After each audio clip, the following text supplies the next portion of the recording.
Hello again, I am Jim Bob, and welcome back to another episode of F1 Manager 23 Hardcore. Tonight, it's round 16. We are heading to Marina Bay for the Singapore Grand Prix.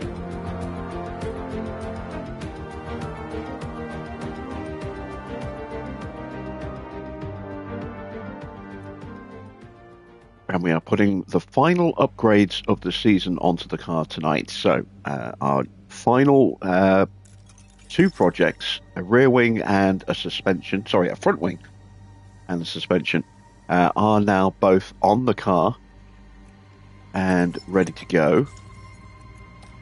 So there you can see, got the brand new Spec 3 front wing and the brand new Spec 4 suspension. And that is it now. No more upgrades. Now we're going to focus purely on research for the rest of the season. And any extra leftover cash we'll put towards upgrading facilities as well. As always, the plan is to leave the team at the end of the season, but we want to leave them in a decent position so they don't immediately slump backwards, dramatically.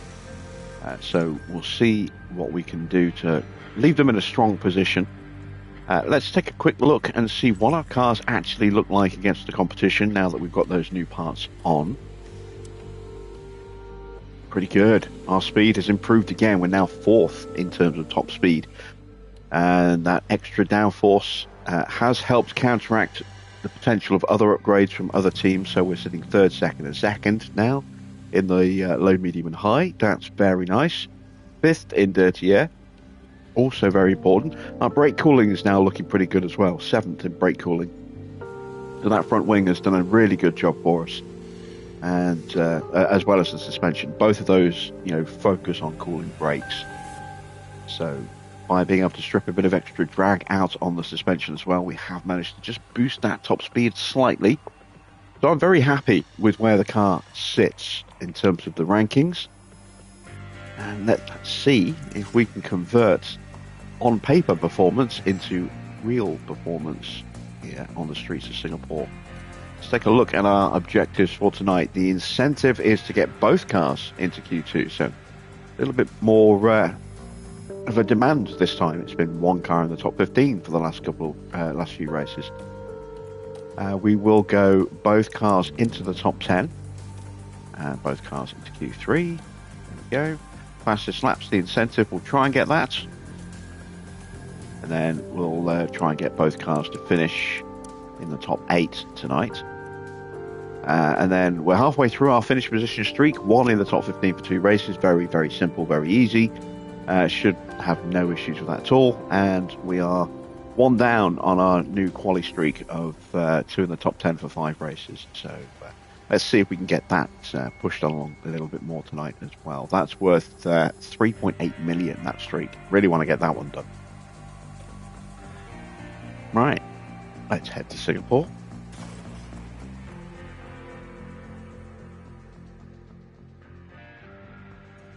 Our Formula One season continues here, in the Republic of Singapore. The Marina Bay Street Circuit is lit up and ready for action, looking like some sort of scene from a science fiction movie. But the competition is real, and nothing else can deliver quite like Formula One. The bumpy street surfaces here make this a challenging circuit for the drivers, and the humidity causes them to lose as much as 3 kilos over the course of a race. But it's also tough on the cars, with 23 corners to tackle each and every lap. Good low-speed downforce will make all the difference here. Red Bull have outscored their rivals to be at the top of the constructors' table right now. And while there are plenty of rounds left, the teams know their time is slowly running out. Let's get on with the weekend.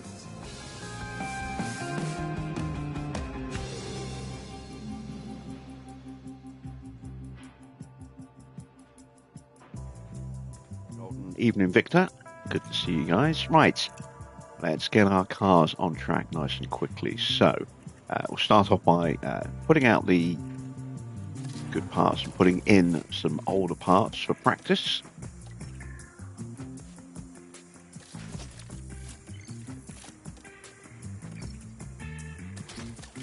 There we go. Still considering buying a new powertrain set for Isaac for later in the season. Haven't quite made my mind up on that one yet. I think we'll have enough in the cost cap, but it's an expensive set of purchases, 8.5 million. Although maybe I won't need the gearbox, so maybe only 7.5 mil. Still, it's not cheap. Let's see, we want 17 laps for Marina Bay. And we want a pretty good downforce setup. So let's go with a 6.5 on the front, but a 15.5 on the rear. We're going to go with a 9.1, a 2.75, and a 0.90. Here we go. That is Isaac's car prepped and ready. Now we'll move on to Ollie.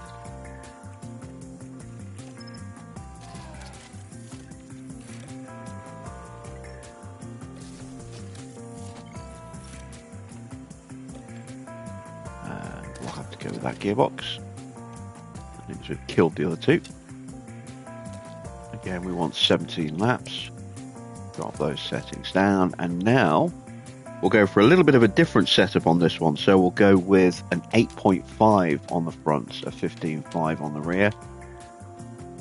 We'll go with a 7.3. We'll go with a 2.8 and a 1. There we go.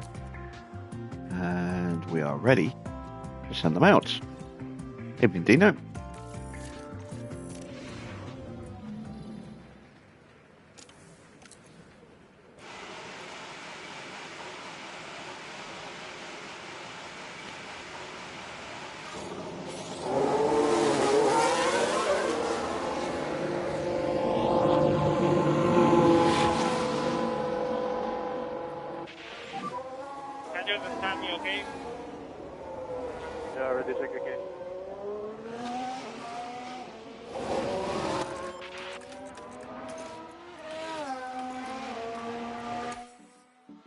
There we go, sending them off.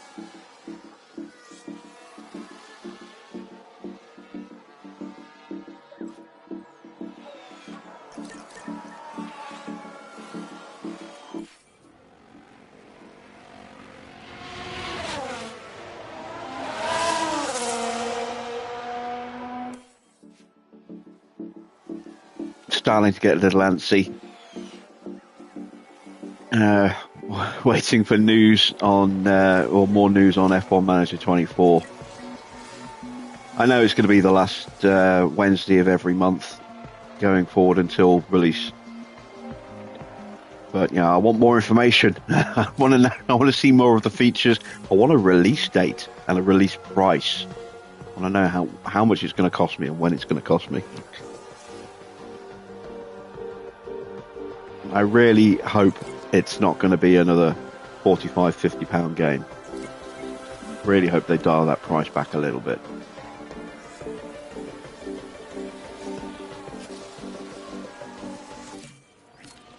Because as much enjoyment and as much as I've had out of this game, and as much as I've had my money's worth out of this game, it's going to put off, a price point like that's going to put off a lot of people. And I want this game to do well so that it keeps going and gets better and better each year. And if it has a third or year in terms of sales, that might be the final nail in the coffin.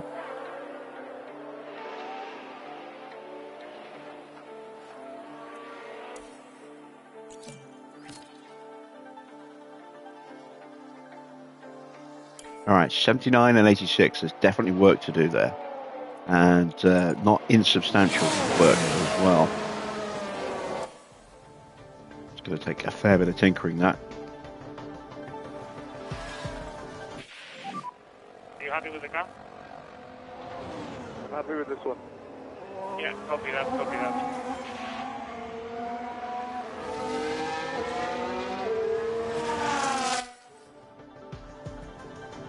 What are my thoughts on the recent Andretti developments? I've not read too much about it. I saw something about they've got 12 US senators writing to the FIA on their behalf, asking questions about why they can't get onto the grid for 2026.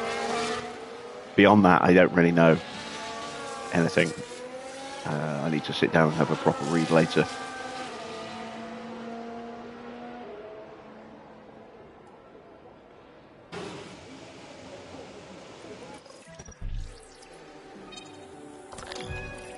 All right, so we are way off on the front wing.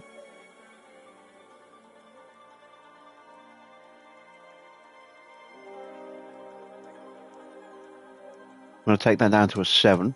I'm going to take that to an 8.2.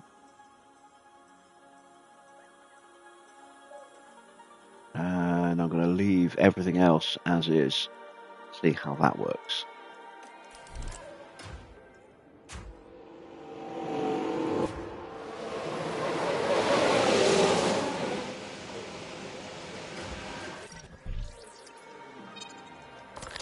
Okay, that is going to need to change. Front wing's going to need to go up as well. I'm going to go a little bit more extreme on this one. I'm going to go the opposite direction. I'm going to go with the 9... No, not the 9, sorry. The 8.5, the 7.3 that we've just had on Ollie's car.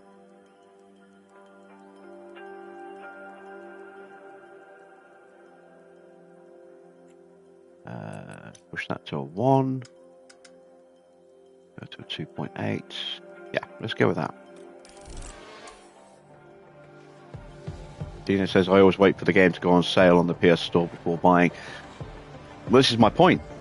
What if the game had a £30 price point at launch rather than a £45/£55 price point? Would you buy it on day one?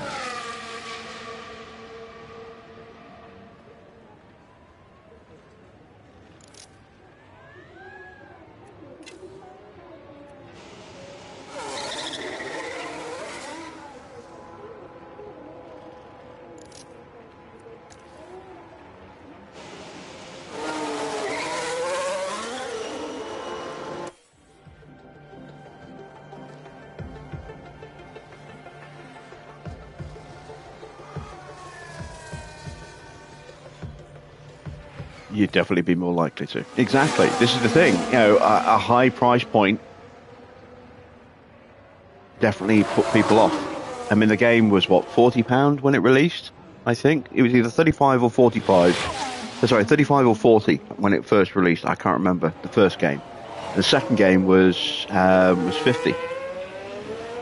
You know, it was more expensive, and yeah, they've made some improvements, but didn't need to go up that much. You know, I would like to see them go the opposite direction. I'd like to see them bring it down to a £30 price point. I think that would open them up to a whole load of extra players who are, you know, a little bit more frugal with their game purchases. You get earlier fan engagement rather than people just sitting there waiting for a sale. You know, maybe 3 months, 4 months down the line, when the game does go on sale, they've forgotten about it and they're just like, can't be bothered. I'll just wait for the next one. You make that price point attractive on day one, you're going to get a lot more players.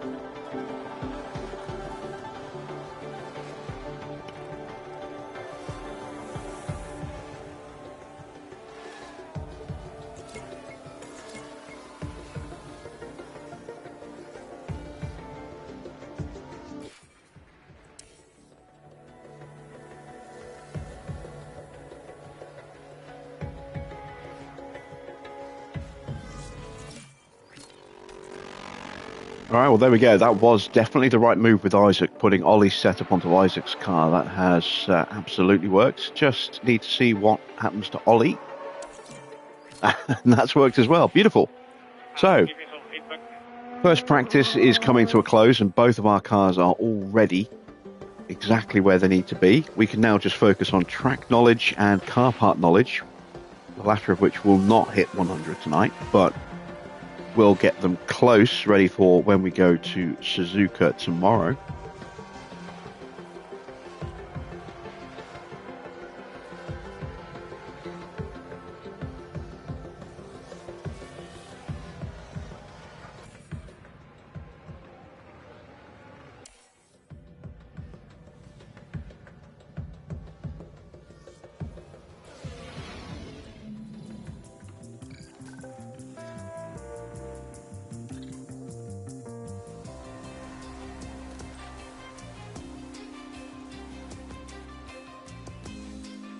Okay, car parts are still good, so we just need to put fuel in the car now. Let's go with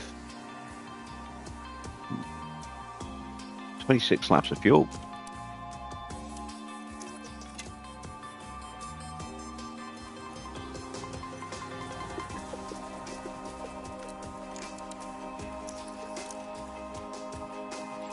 And send them out.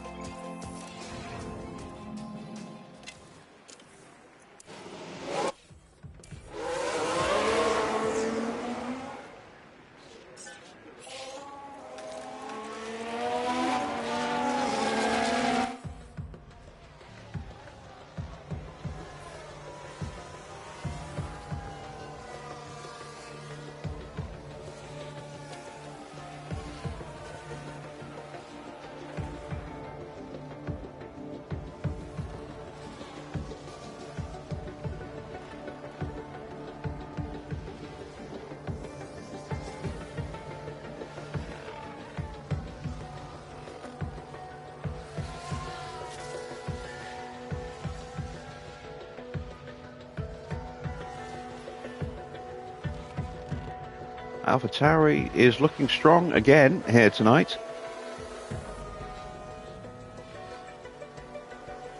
But again, I never read too much into the practice times. It's always going to be quali that's the important thing. Just regular qualifying tonight, so we will have free use of any tyres that we want.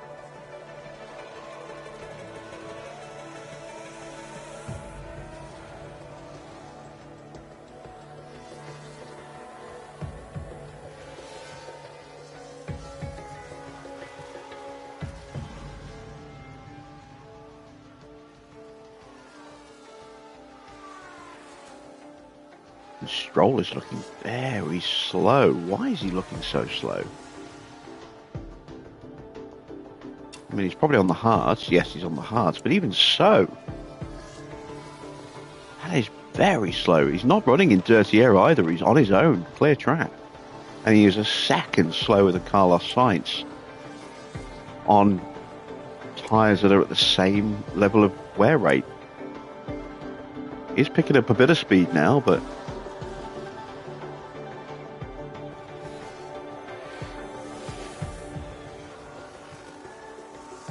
he's got damage to his car in terms of his powertrain.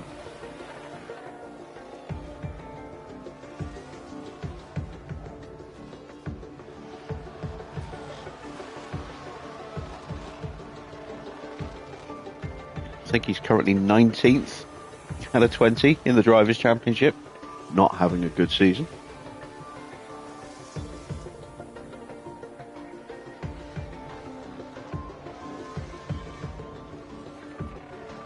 Once again, Ocon is showing signs of pace tonight at the expense of Norris.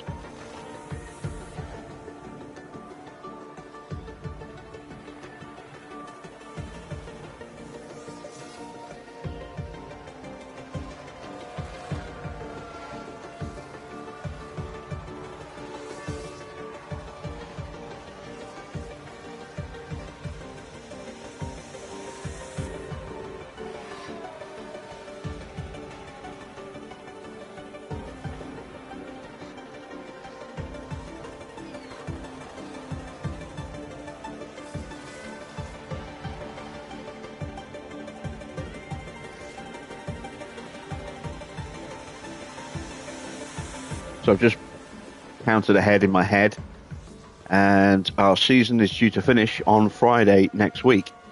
That's pretty good timing. Gives me the weekend to figure out where we're going to go if we don't end up with the ability to go to Ferrari.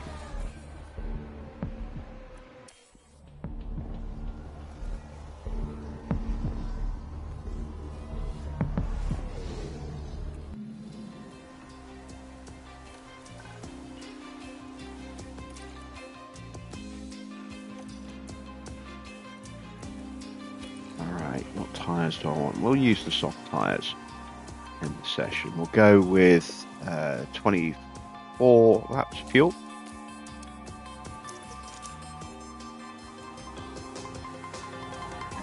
Yeah, car will get through the session, no problem at all.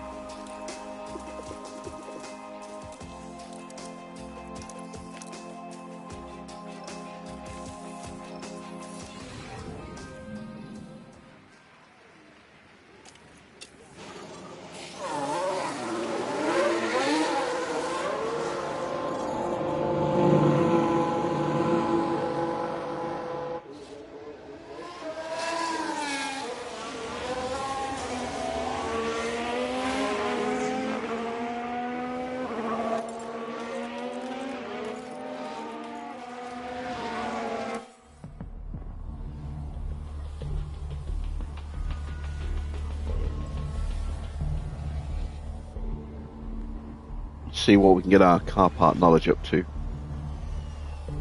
If I can get 5% out of this session, I'll be happy with that. Might be a little optimistic.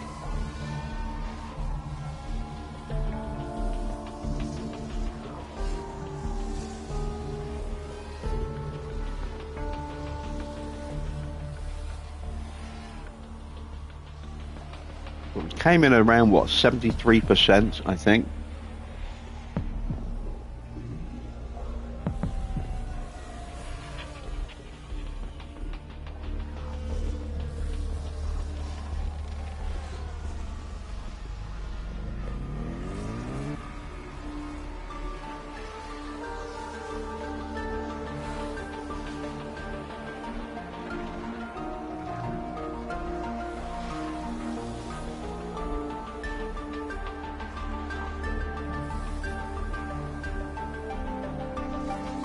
So I want to hit 87% minimum. 88 would be nice, just so that we can definitely hit 100 tomorrow.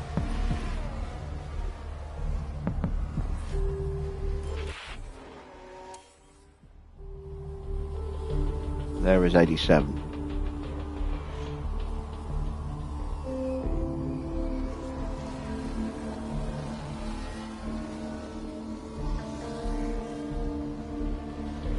Can we push it that a little bit more?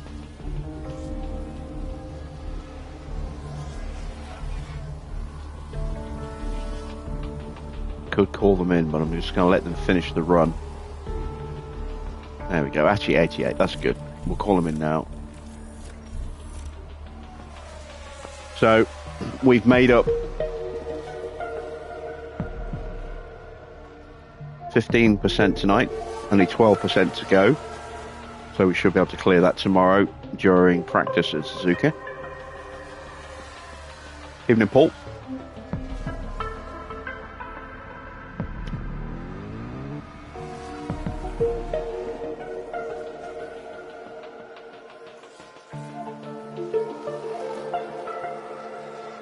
Oh wow, Gasly's showing some pace. Where did that come from?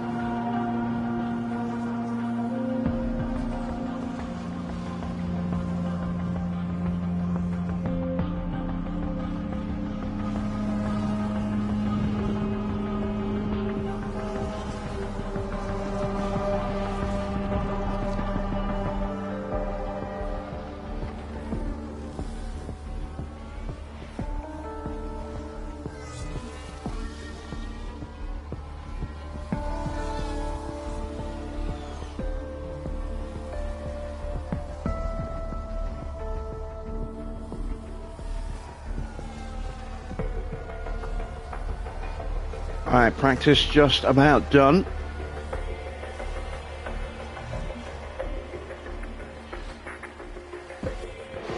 Should have a good level of confidence for our time on track tonight. 97%, that's good. Albon with that 3-place penalty, and same for Tsunoda as well. Both of those drivers will obviously take a slight hit on the grid in qualifying. Speaking of, let's get ready for qualifying.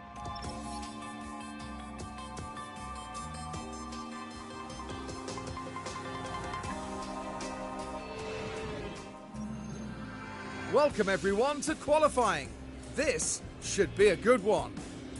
Executing the perfect qualifying lap around Singapore comes down to absolute precision. The circuit needs high downforce and a good suspension to maximize grip on the bumpy street surface.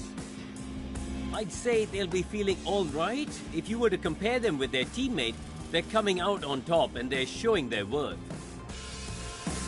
Here we go, folks. It's time to get started.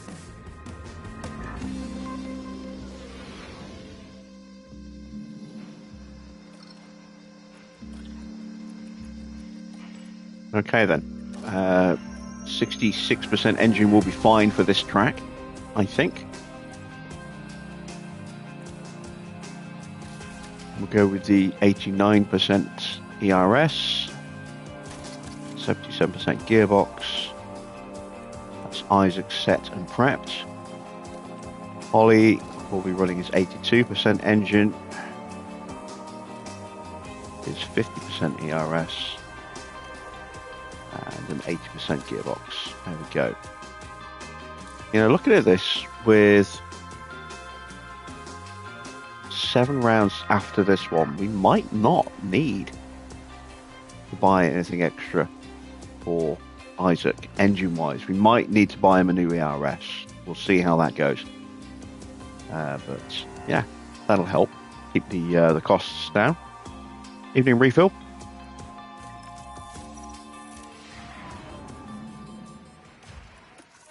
Right. Tyres hold up pretty well around this track.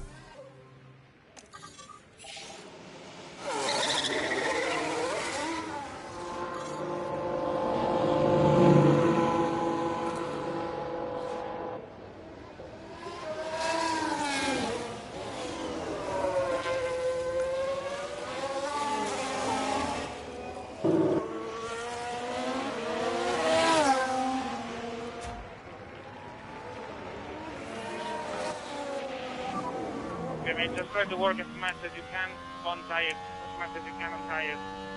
Copy. So we've got Porsche in between us and a jar. Should be able to out-qualify Porsche. And then we've got Max behind as well. So very quickly we'll get an accurate representation of our pace in this opening session, as Norris leaves the pits along with Giovinazzi and now Belajax as well.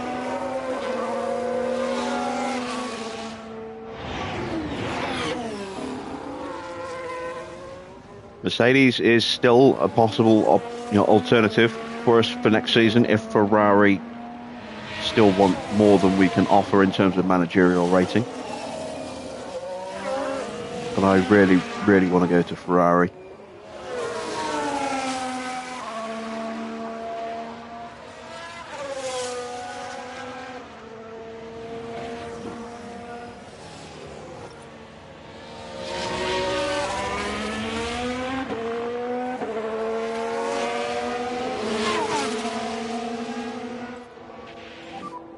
Clear ahead.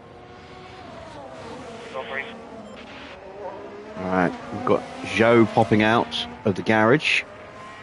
Going to come out right next to Porsche, which might hamper Porsche slightly. Shouldn't be an issue for Behrman.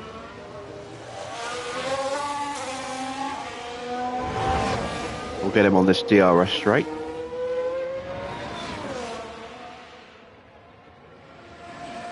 There we go.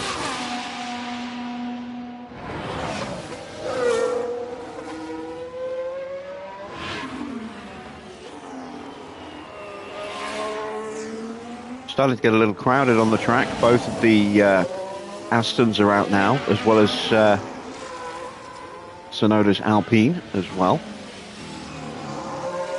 Maloney's made his way onto track as well.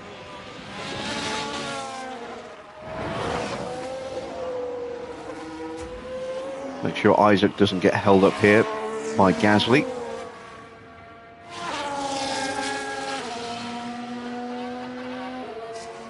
And Tsunoda, I think, won't be an issue. Yeah, Tsunoda started his flying lap now.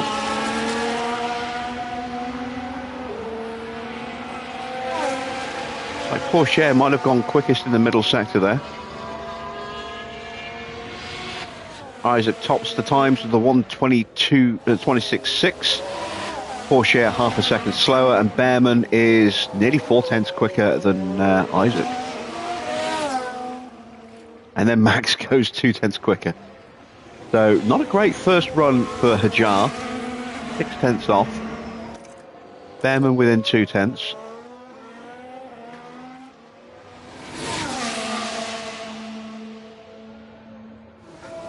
Don't know whether I'm going to run him again yet. We'll let some more times roll in. Get a feel for where we are pace-wise. But looking pretty strong. We'll prep the cars just in case. If we do send anyone out, it'll probably just be Isaac. And I think we're probably safe. Looking at those times. Russell yet to set a time. Oh, there he goes. Pops himself up into 5th. Yeah, we're going to stay in the garage. I'm pretty sure we're safe.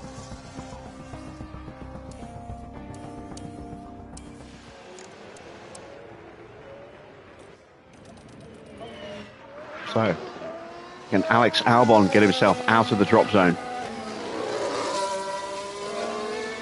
He has had a miserable season. Last in the Constructors right now. Multiple DNFs. Multiple penalties as well. Wherever he does qualify, he will be dropping down 3 places. And he gets across the line in 6th place. So he found some time. Next up is Belajax, just starting his flying lap.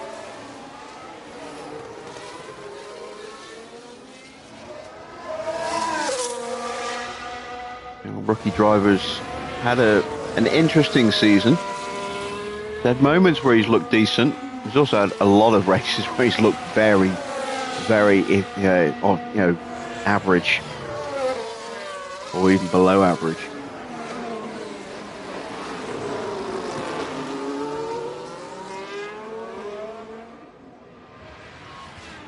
But neither Mercedes drivers particularly showered themselves in glory this season. It's not a particularly strong lineup for Belajax and Joe.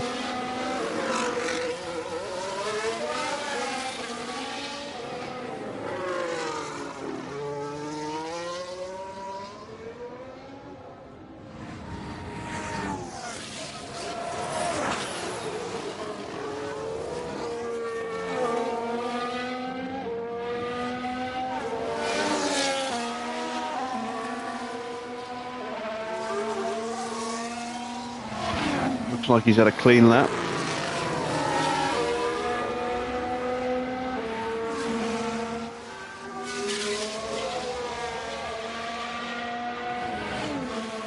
And he gets up to 16th, but he's out.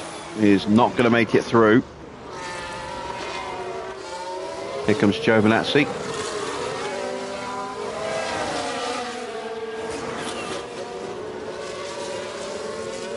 And that's going to compromise him a little bit.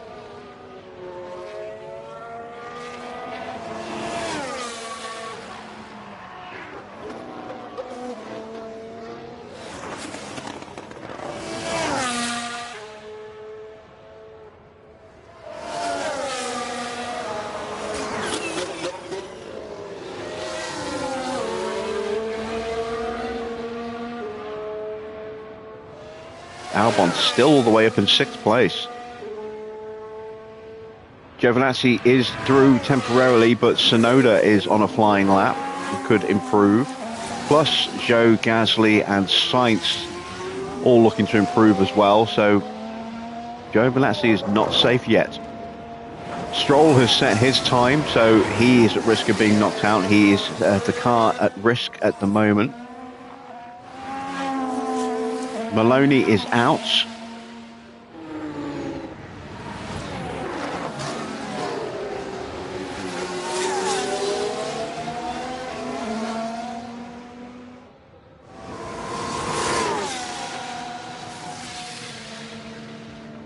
And Tsunoda only improves one place. Now Stroll is out as Sainz improves as well. So Tsunoda's still at risk. It's down to these two drivers. If they both improve enough, Tsunoda and Giovinazzi will be eliminated.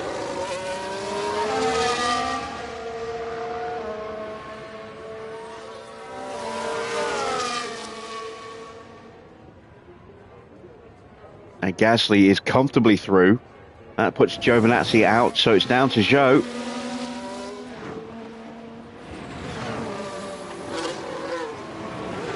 Can he knock out Yuki?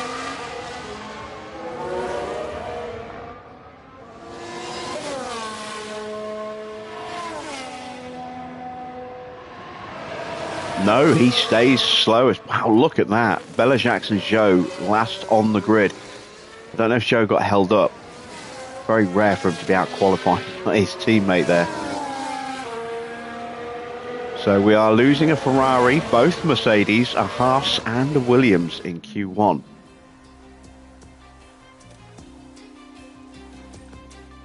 On to Q2.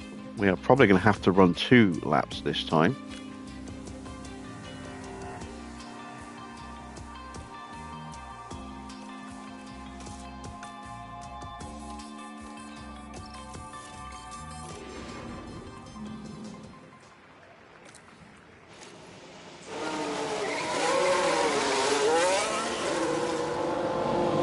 Just going to do individual lap runs.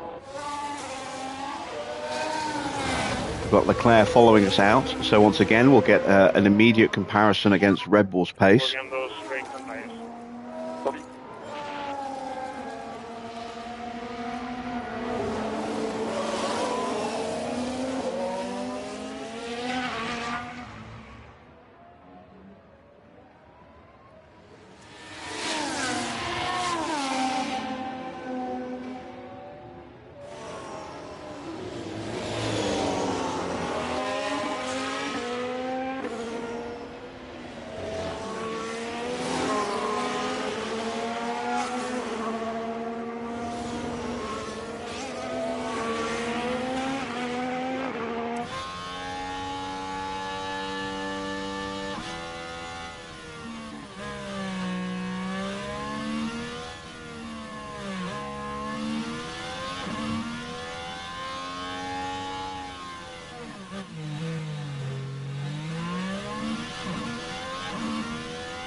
Both of the Astons are out, as well as Russell's Ferrari.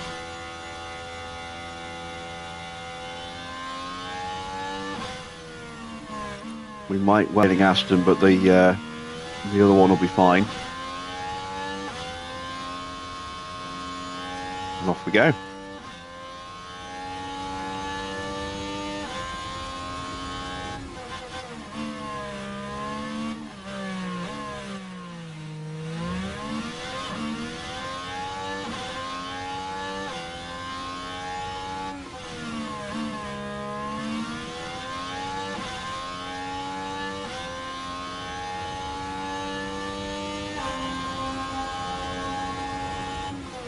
I don't even think we're going to catch that trailing Aston.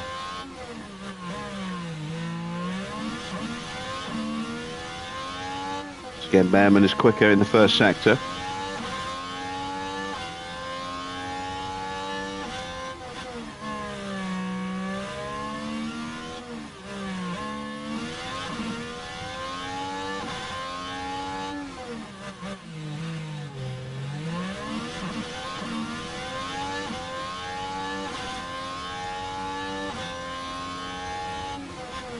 And the middle.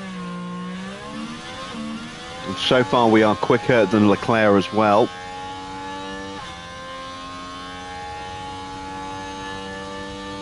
So this is going to be a benchmark lap from Behrman here.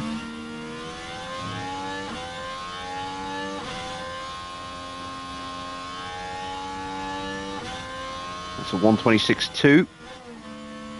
And Hajar 0.3 slower.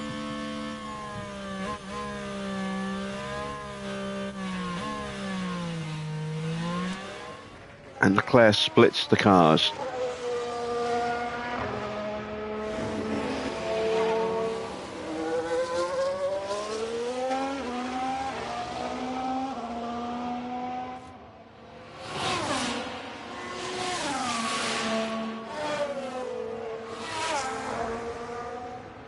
Here comes George.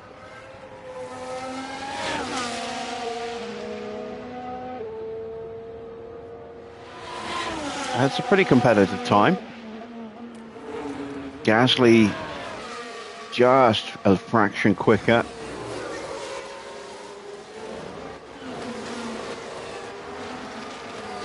What about Albon? Wondering if Aston have brought an upgrade, a significant upgrade package to this Grand Prix, because they're showing decent pace, or at least they did in Q1. Albon a little bit slower there, 0.3 slower than his teammate. All right, let's speed time up. Again, we'll prep for another run.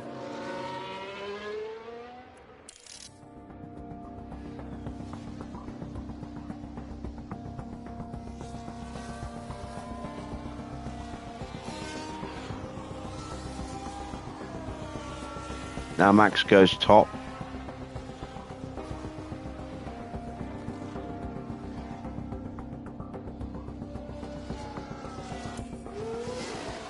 And just to be on the safe side, I am going to send our cars out again.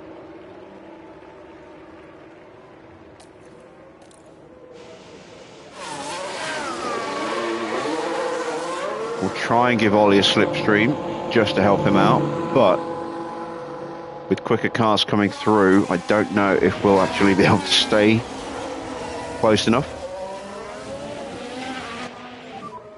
Work as much as you can on brakes and tires. Yeah, copy.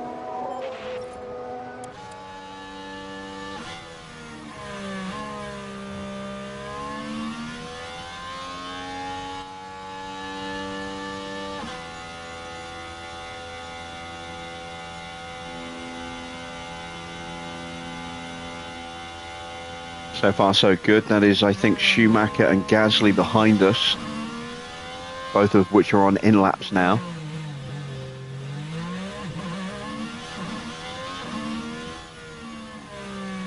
We have got an Alpine coming.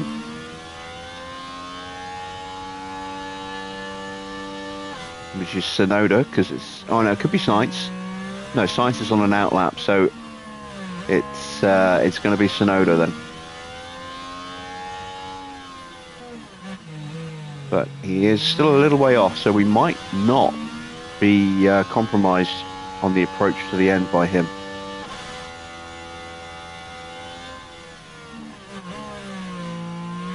Oh, no, that is an Aston that's coming. That'll be Albon. But again, I think we're safe. Yes, we are. We're starting our flying laps out of this chicane. Clear ahead. And push.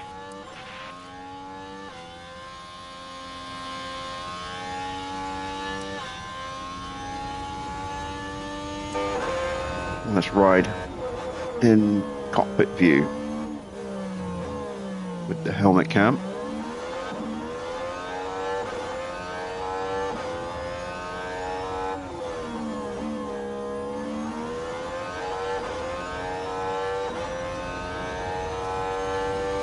Hajar does look a little bit closer this time.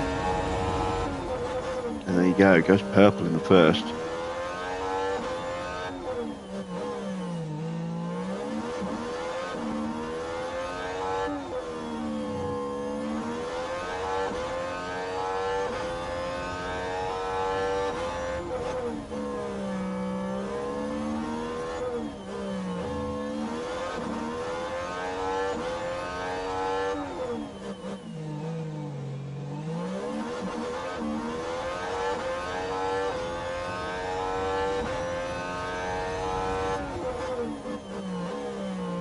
Still no improvement from Behrman. I'm a little surprised by that, but maybe the tyres just haven't quite got enough for a third run.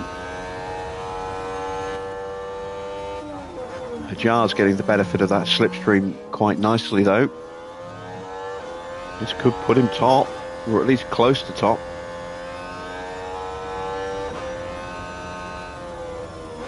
He goes second, less than a tenth behind Verstappen. Very nice. So, let's see. Ocon is on a flyer. So is Porsche. Here he comes.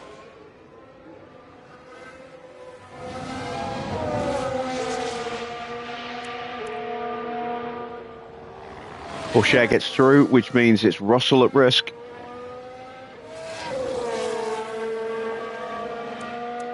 Norris is out, along with Tsunoda, Sainz and Albon. And Ocon squeezed through. He's been very quick in the last few races. Be a surprise to see him go out here. And he is out. Wow. So both McLarens and both Alpines falling in Q2, along with Albon in the second Aston. Let's get ready for the top 10 shootout.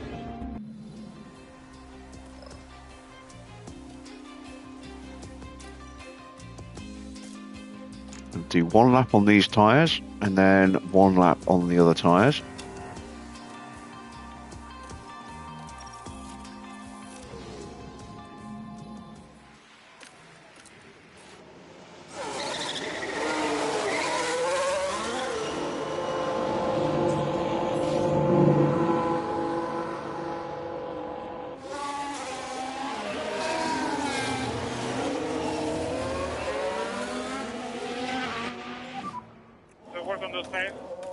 Copy. A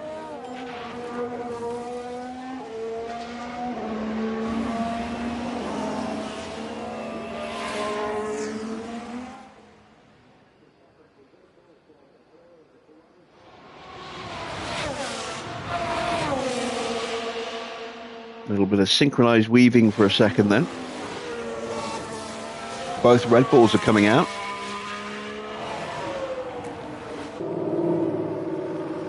And it'll be Leclerc trailing Max, but I don't think close enough to get a slipstream. In fact, it looks like someone has snuck out between them. Yeah, Porsche has snuck out between them.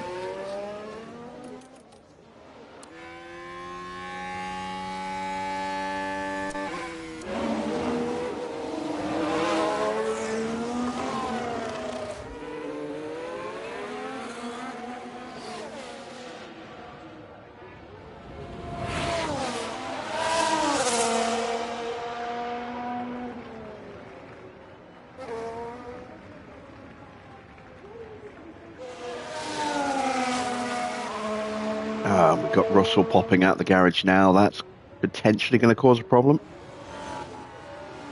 Depends if we can clear him comfortably on the long DRS straight or not. At least we're not going to meet him in the first couple of corners. Always the worst place to come across a car when it spits him out onto the pits, onto the racetrack.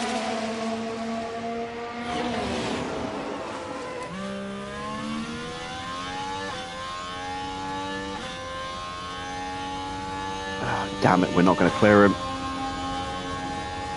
Which means we're going to be compromised through this section here. Or at least Ollie is anyway.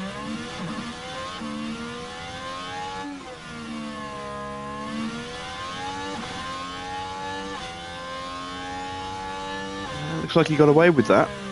Could have been worse. See if Isaac has got the quicker middle sector or not.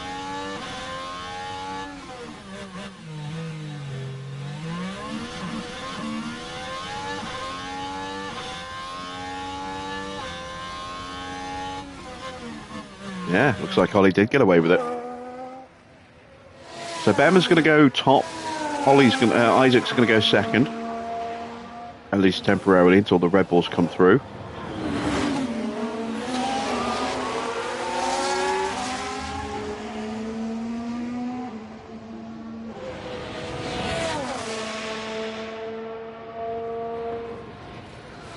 127.0. We know that's nowhere near good enough. But this was all about building that confidence up, ready for when we put on the good tyres. So let's get them back to the pits. And sometimes I'll go with a 2-lap run on new tyres. We're not going to do that tonight. We're going to try and pick an opportunity, get out behind a quicker car and give both drivers a slipstream.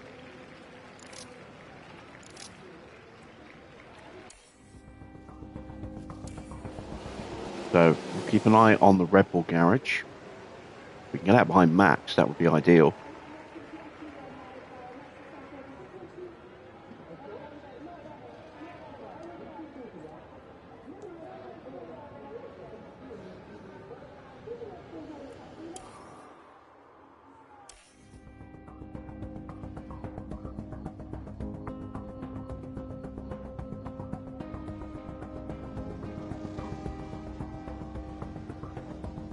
There goes Teo for his second run.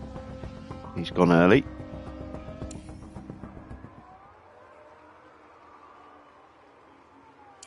And there goes Oscar.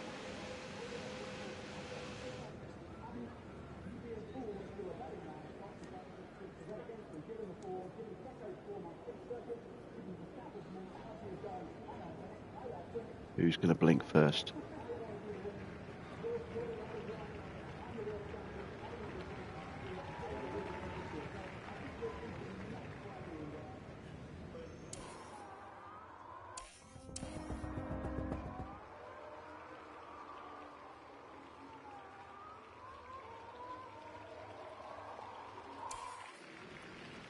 That is Charles Leclerc. Gonna wait.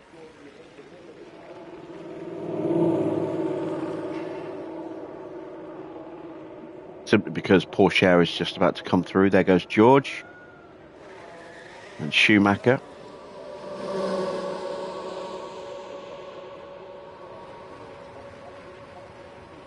Problem we've now got is Piastri is going to be starting his flying lap just as we're looking to exit the pits.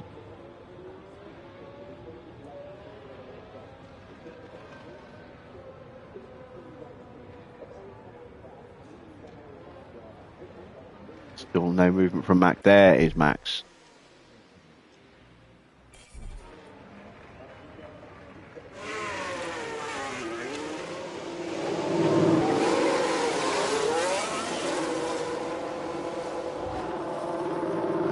There we go, we got out the wrong way round, damn it. Which means there's a chance that Isaac might immediately pull over.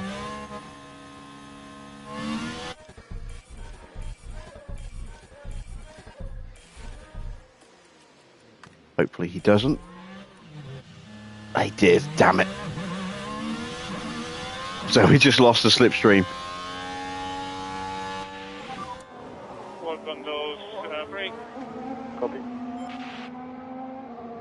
Or did we? Maybe we're close enough.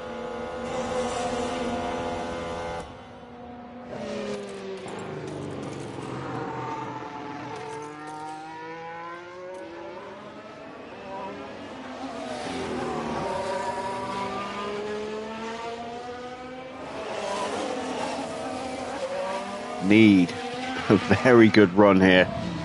May have shot myself in the foot a little bit.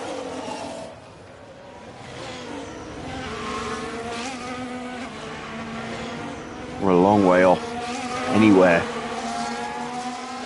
close to the times above us.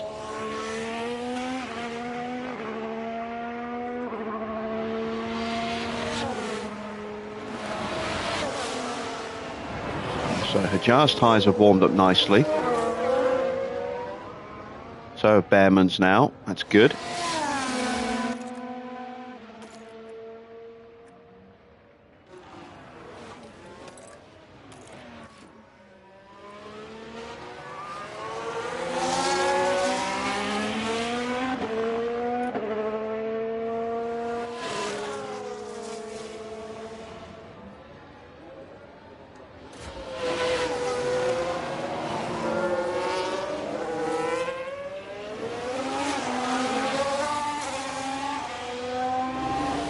Behrman's definitely close enough to get a toe from Max, but Isaac is not close enough to get a toe from Ollie. So Isaac's going to suffer a little bit in relation to his teammate here. But as long as he gets a decent improvement. See, a 26.4, a 26.2, so he's down 0.2 in the first sector.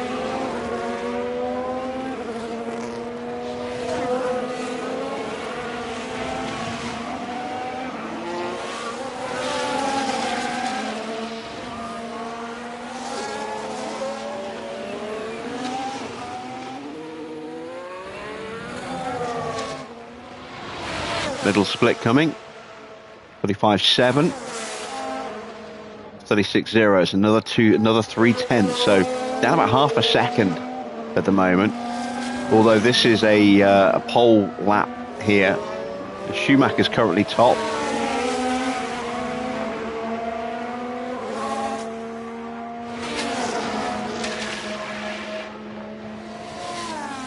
Behrman goes top ahead of Max by nearly half a second. Hajar improves up to 7th place.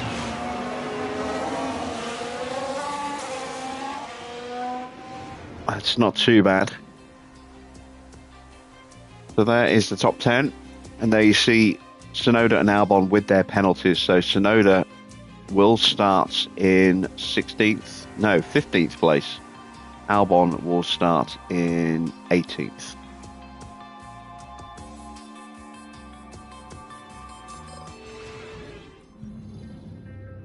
The excitement is building, there's electricity in the air. But there's no surprise in that. It's race day. The walls around Singapore force the cars close together, and even the best can waver in the tight spaces. Back in 2011, we saw Lewis Hamilton clip Felipe Massa as the two battled it out. There were certainly some words exchanged after that one, as I'm sure you recall. So Karun, how do you think the Alfa Romeo driver is going to be feeling going into this race? I think it's really great to see them performing at this level, well above what we'd expected. They must be feeling good. So whose engine will roar loudest today? Unpredictable times ahead here at the Singapore Grand Prix.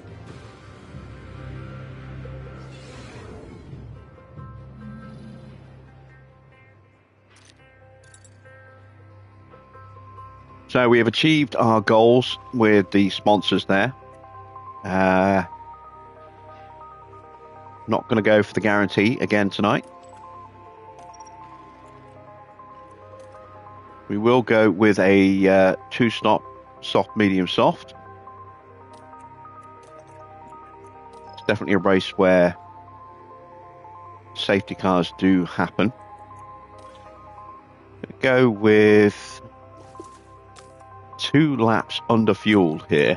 We're going to go for an explosive start. I normally tend to go a little bit the other way, over fuel and don't go quite so aggressive, but tonight I want to see if we can go really hard off the line. Making our car nice and light should hopefully help with that.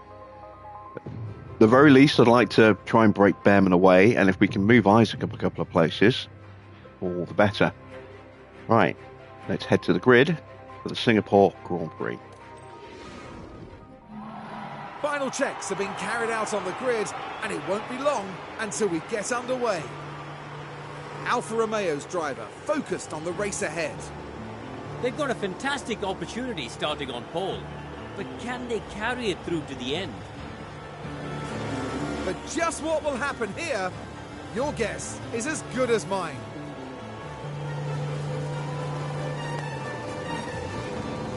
We're just moments away from the Singapore Grand Prix. And it's lights out, and away we go. Oh wow, we got jumped by Max off the line. Did not expect that at all. And that's immediately ruined my strategy.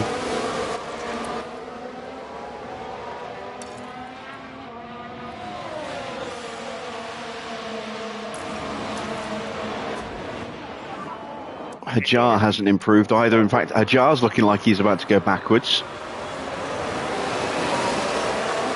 Though I think he's boxed in a little bit here.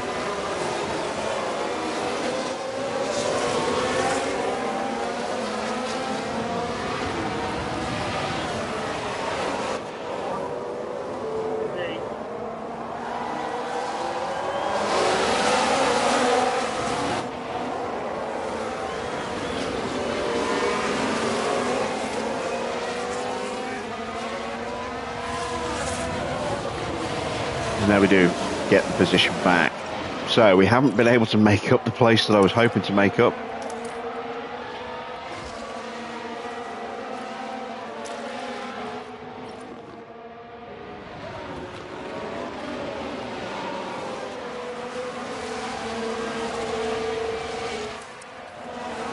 Max is on mediums as well. My God, where did that pace come from? Crazy.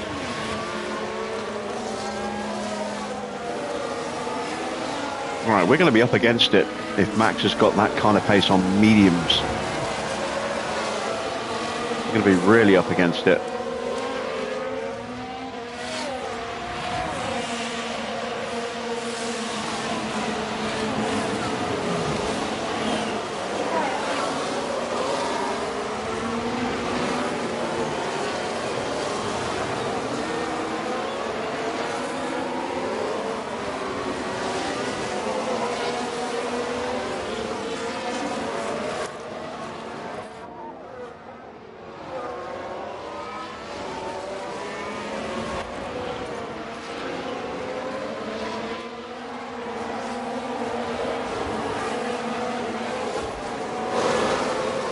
Still, we haven't closed him back down again.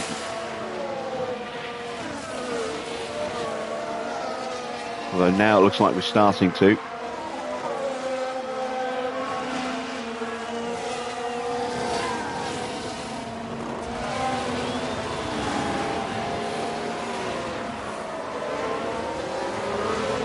And we are getting a couple of gaps forming already. Russell has almost been dropped by Charles Leclerc. Pourchaire's been dropped. We've just set the fastest lap and we are in DRS range now.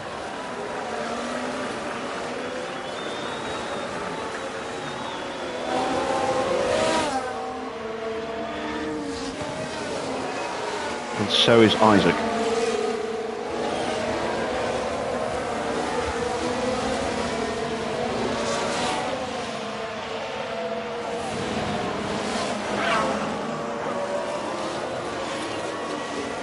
Ollie looks at a move.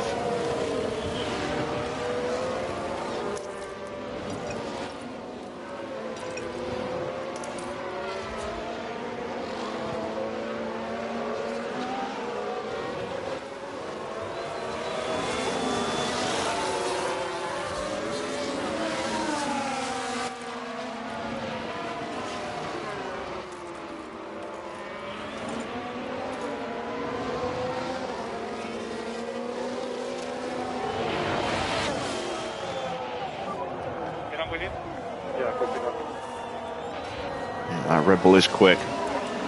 So, only Schumacher is, on softs with us in the top 10. Everyone else on mediums down to 12th place.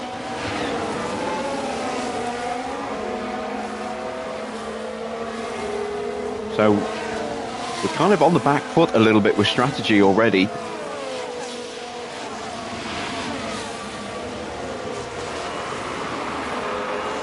But then it depends how hard they push their tyres.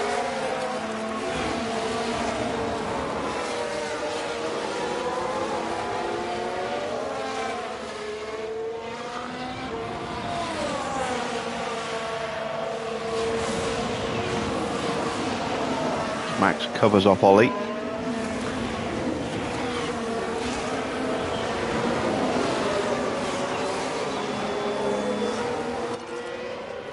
I'm just going to take the temperature out of these tyres now.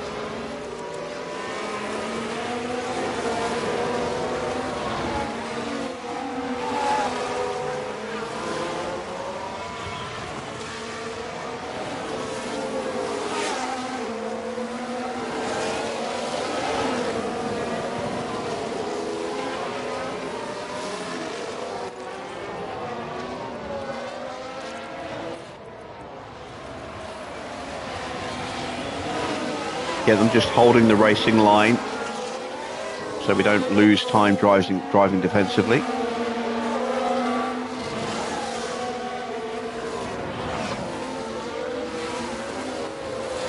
It's more for Behrman's benefit than Isaac's, simply because Schumacher is close and also on those soft tyres. I want Behrman to focus forward and not behind, otherwise Max will scamper off. And there is a chance here to get past Magnussen.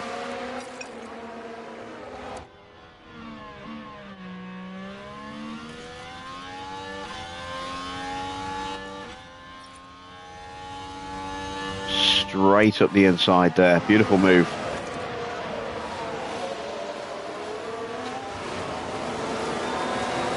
And into peak confidence. Now we've got a little bit of work to do to catch up to George.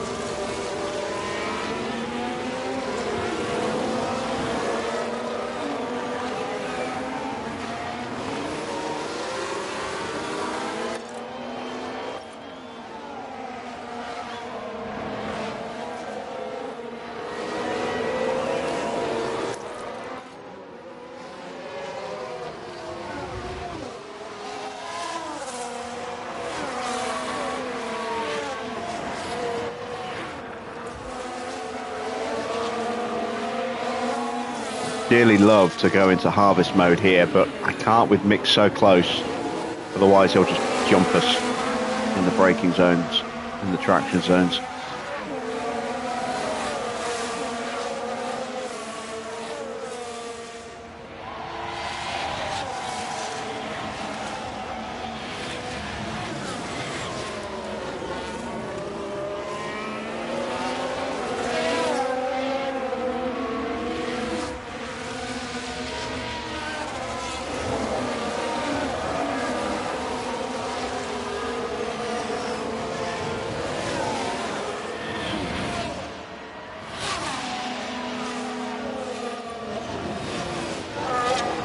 And still being frustrated here.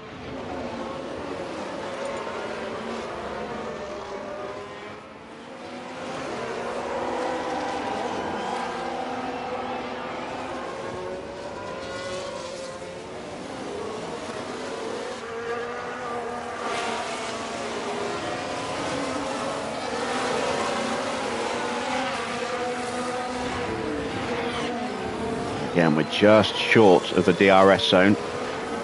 Hopefully we can get a slipstream.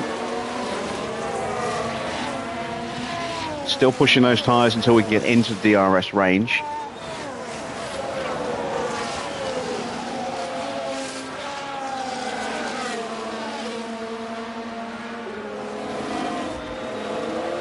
Now Mick has dropped off a little bit, so now we'll go into harvest.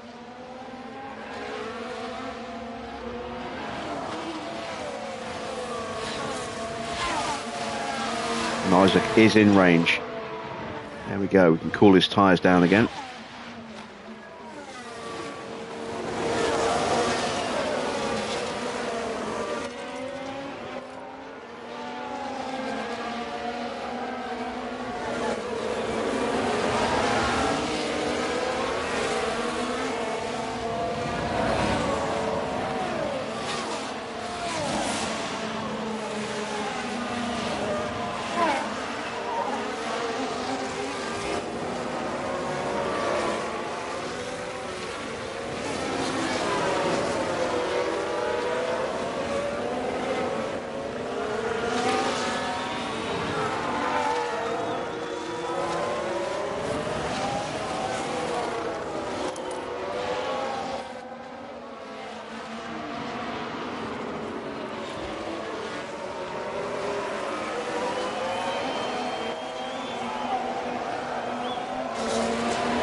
Max is definitely pushing those mediums.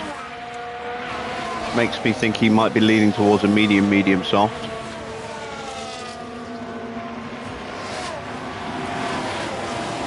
just missed the DRS with Isaac. So we could try and get a good launch out of here. See if we can sneak back in before the detection point. I think we might have missed it. No, we just got it. And now Ollie is going to actually complete the move, or at least try to. Give him a little bit more tyre. So let's pick up the pace. Still, Max holds him off. We come up to George's favourite wall. And still, we are not able to get through.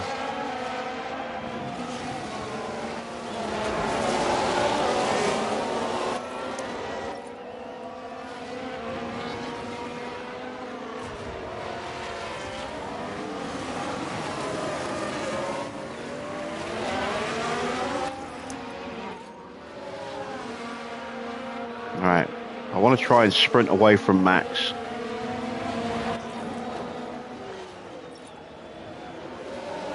So I'm going to go one more lap, charging up. Hope that I can stay close enough like this and then just go hell for leather for 2 laps and try and get past and break away.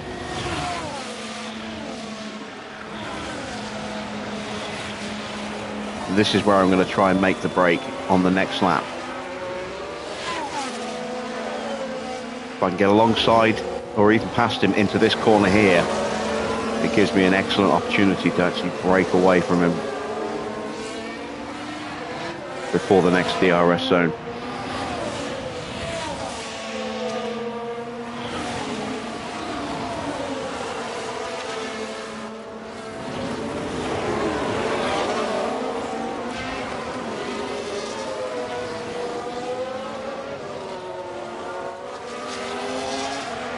So far so good. Just wary of Schumacher behind.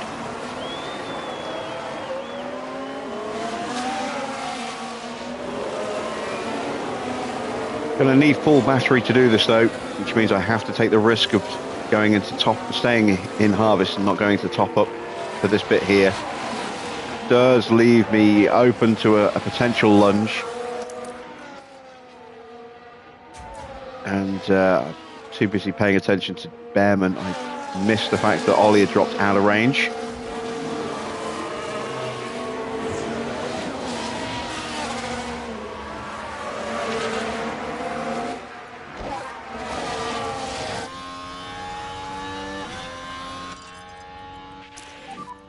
Try to get him. So here we go.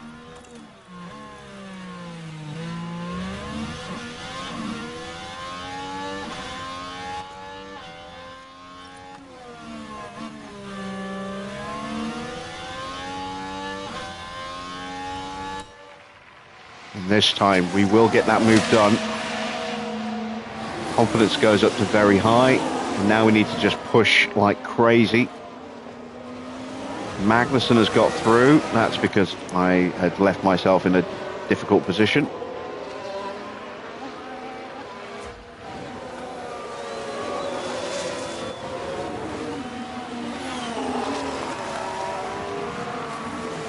Haven't done enough yet.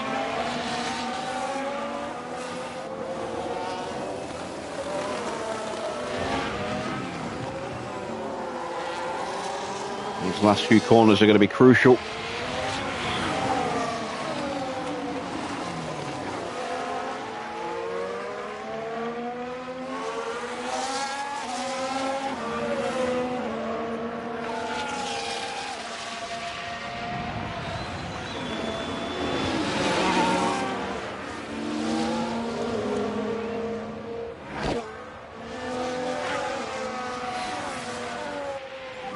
It's a 1:30.5. We were 3 seconds quicker on that lap.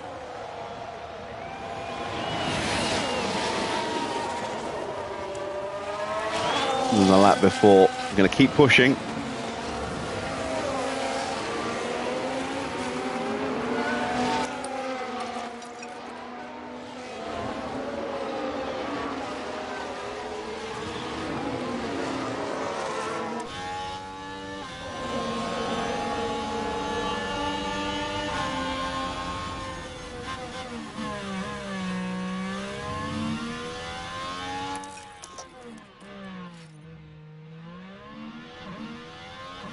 Now let's close up to Leclerc and Russell if we can.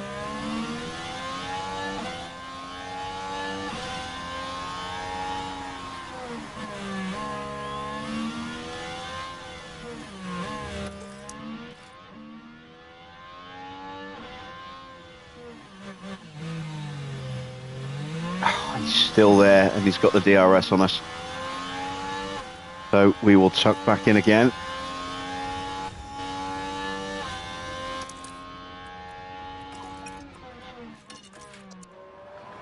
We've got a 3-second lead over Max.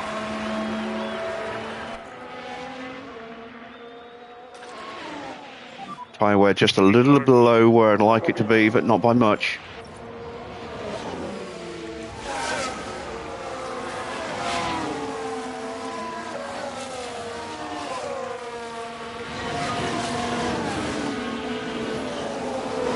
Just don't quite have out and out pace with Isaac, unfortunately. Not quite sure why. I mean, his engine's not quite as good, but it should still be good enough.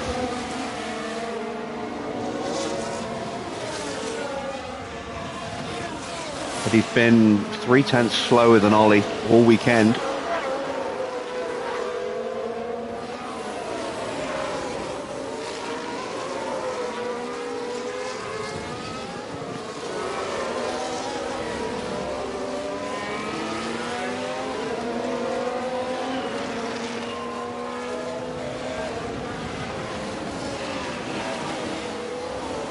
And I'm hoping that Mick is going to keep Max honest while we're bringing these tyre temps down.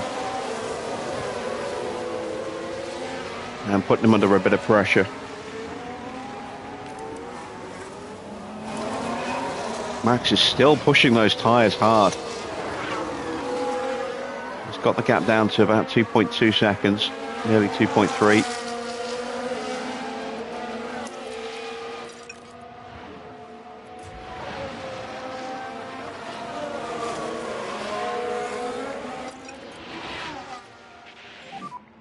I think we need to start getting a little bit quicker. Copy.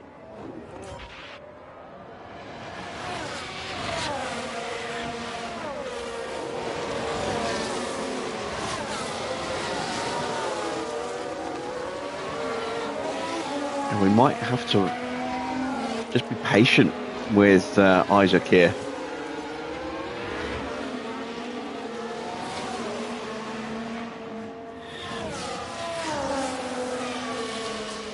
Max is still closing us down. We had a slow lap last lap because we were, bringing those tyre temps down. Need a decent lap this time. Magnus is dropping further away from Russell and Leclerc, and Gasly has closed us up. And Magnus is actually pulling away a little bit from Isaac here. Oh, Max has got that gap down to less than 1.5 seconds. He is hammering those tyres.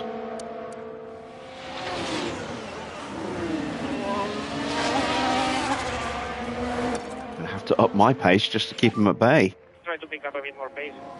Copy. Don't want him to get the DRS.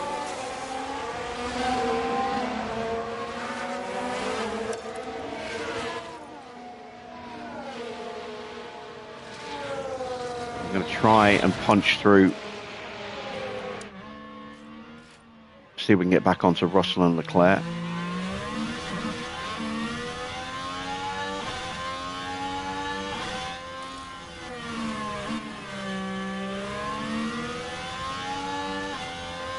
There we go. Straightforward overtake around the outside line there. Max is in the DRS zone again.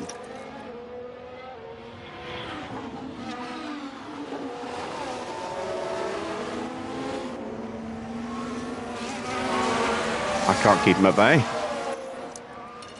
So I'm not even going to try.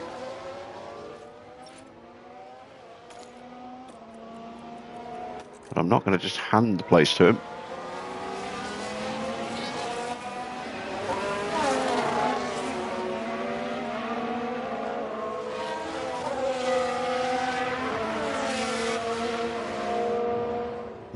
man. Yeah, he's on a flying lap. He went past us so easily there. Do your best. Ridiculously easily.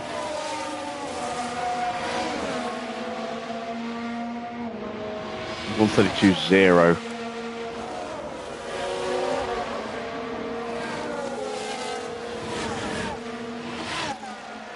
All right, pit window is getting ready to open.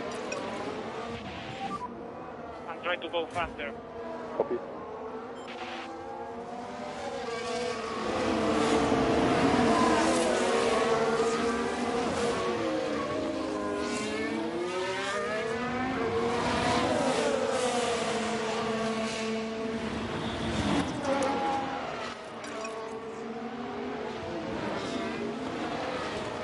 And we got Hajar into a decent position now.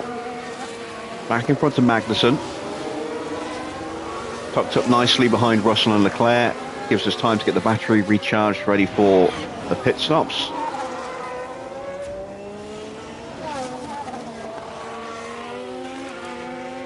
Max may well stop before we do at this rate.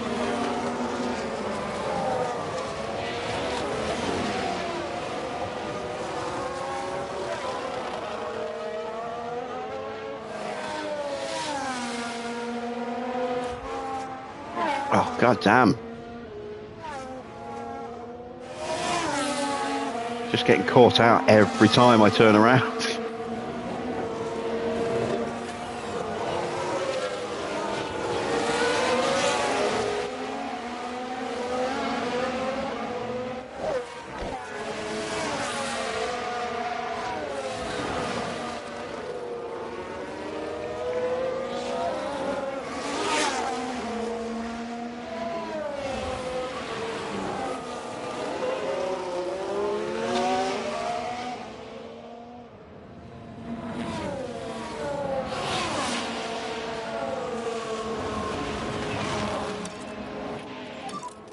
Okay, we need to push a bit more. Copy.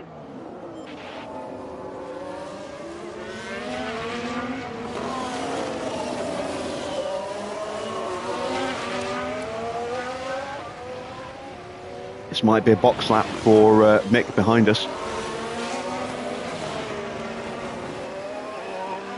I'm going to just leave the tyres like this now. Consider maybe an undercut.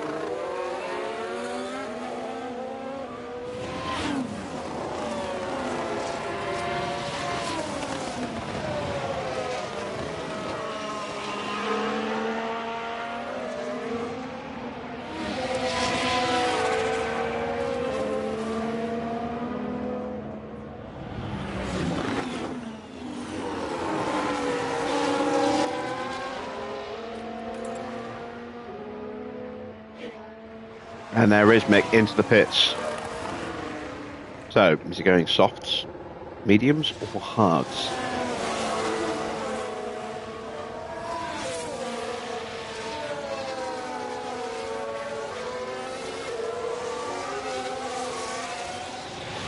Hard tyres for Sonoda. Medium tyres for Mick.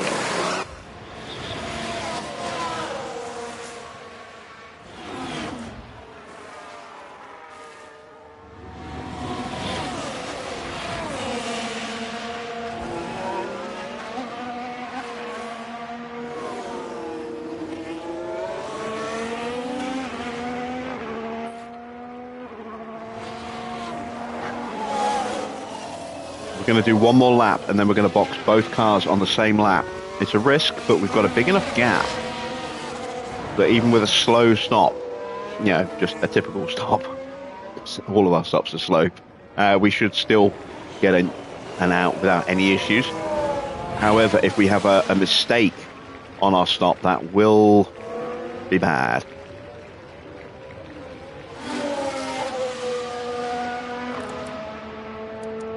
Max is probably going to go one more lap as well.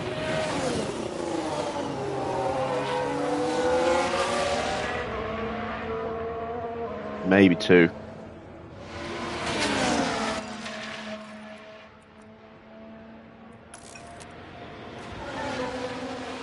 And Russell's in.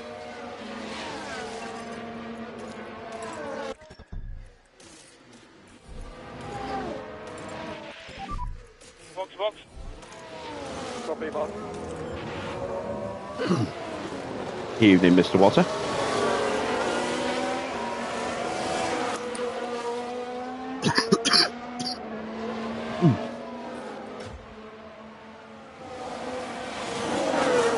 Ollie still can't find a way through.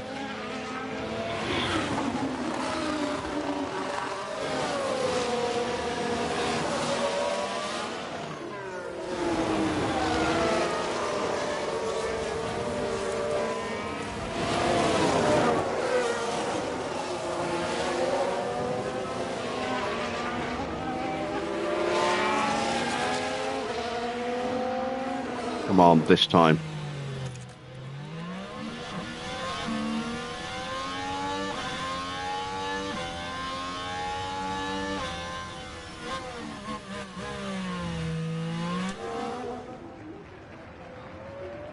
Can we outdrag him into the corner? Yes, we can. Excellent. So we get that confidence boost just before we box.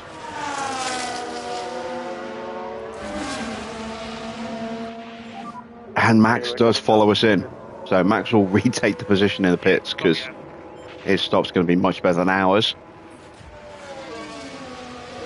In comes Isaac, so we'll undercut Magnussen and Leclerc. And we couldn't quite slow down the release of Max there. Look at that, 2.87 seconds. That's quick.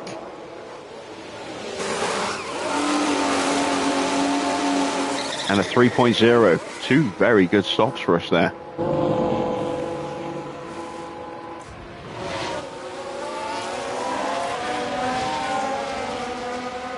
Max has gone on to soft tyres.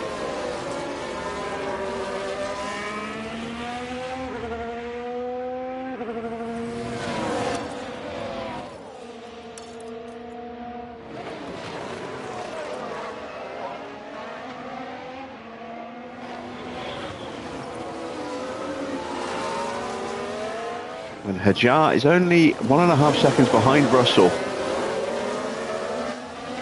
That's pretty good. Russell on hards. We should hopefully catch him pretty quickly once our tyres get up to temps.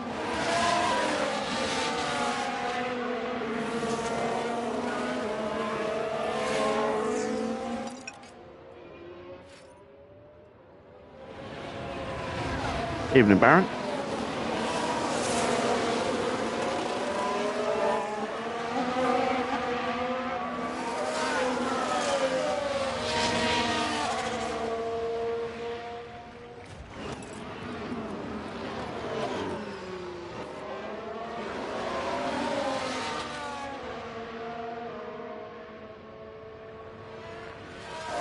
More movement in the pits as Stroll boxes, along with Piastri and Norris.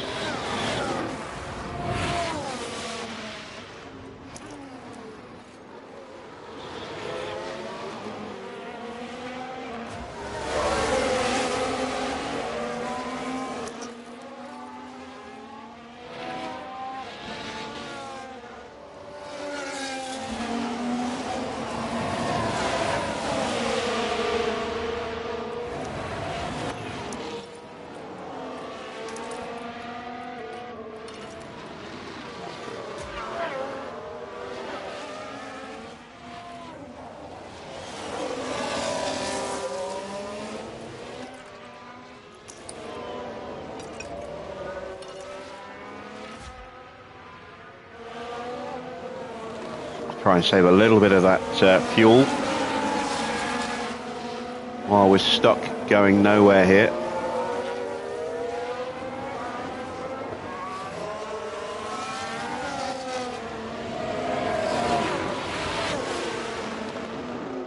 There we go, Schumacher's past Belichick, so that will open up the opportunity for Max.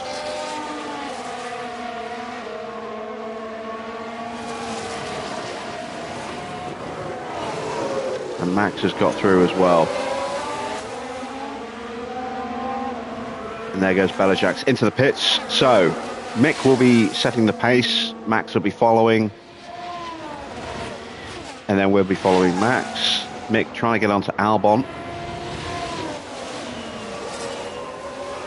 Even Juice.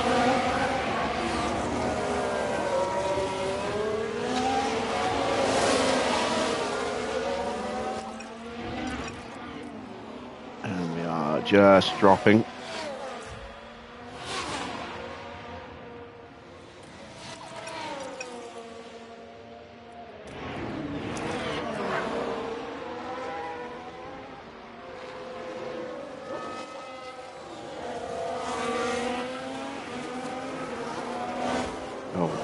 Yeah, not even close to being just dropped now. Need to start using that battery.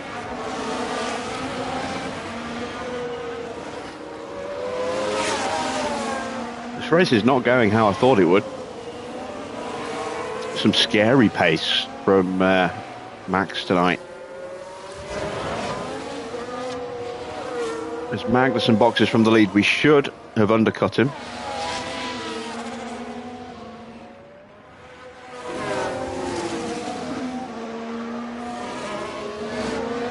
We're almost back into DRS range.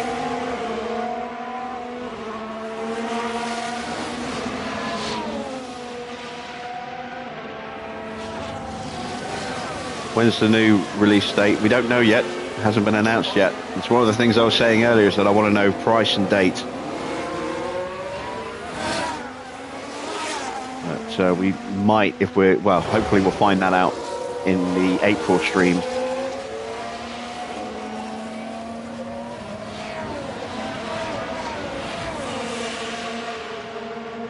See how much time we're losing by the fact that Hajar is now just 4 seconds behind.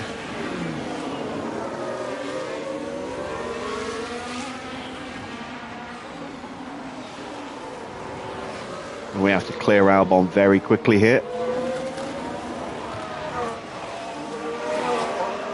Which of course we don't do. Ollie's overtaking Statton's really worked against him tonight. It's still in the 60s. Copy.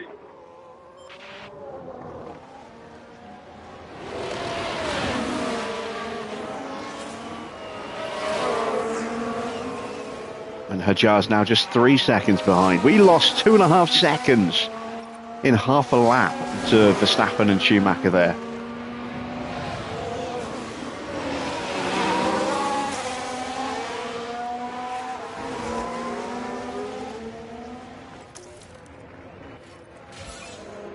Max sets a new fastest lap of 1:30.0.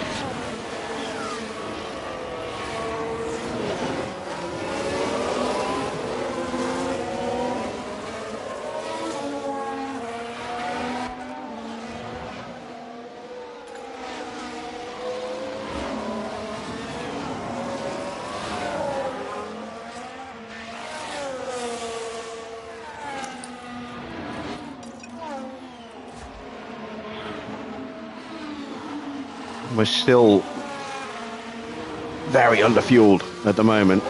It is approximately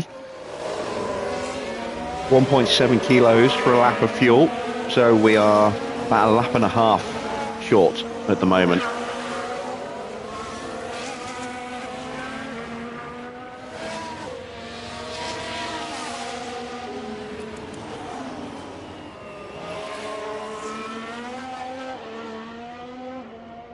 And there's a few cars out there that might be going for the one stop. I'm looking at Gasly in particular.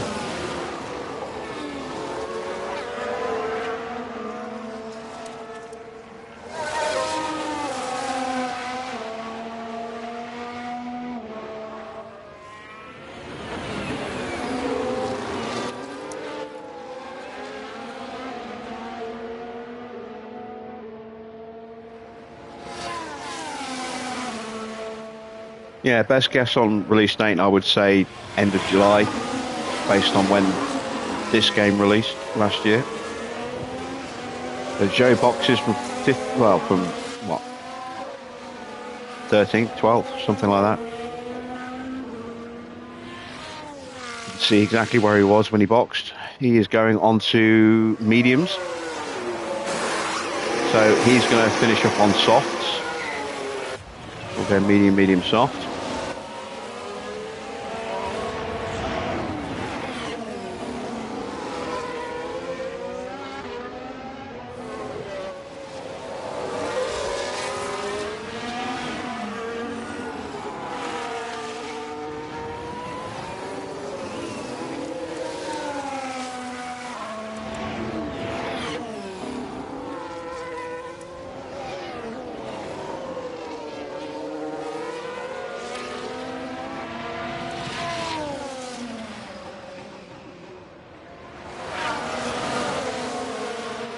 Max is just scything his way through the field.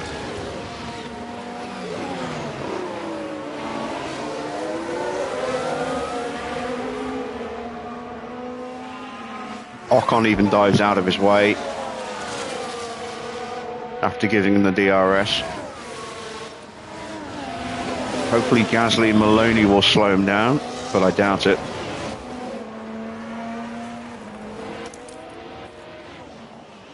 And Albon has boxed as well, which has freed up Isaac, but he's lost a bit of time now to Behrman, spending that lap in harvest mode, tucked it behind. At 1:33.8.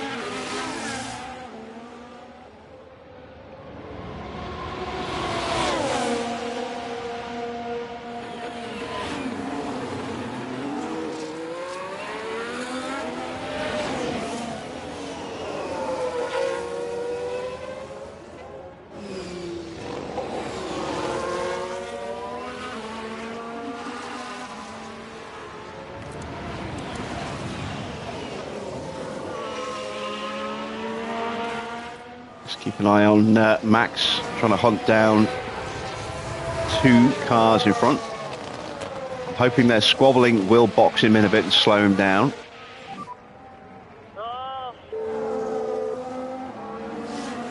Russell gets through. Back into harvest mode. And Leclerc boxes from the lead, and there goes Maloney. Means Gasly's going to be easy pickings here. Gasly doesn't have the DRS. Max is through without even having to fight for it. He's getting through that traffic so easily tonight, making Ollie look like a chump.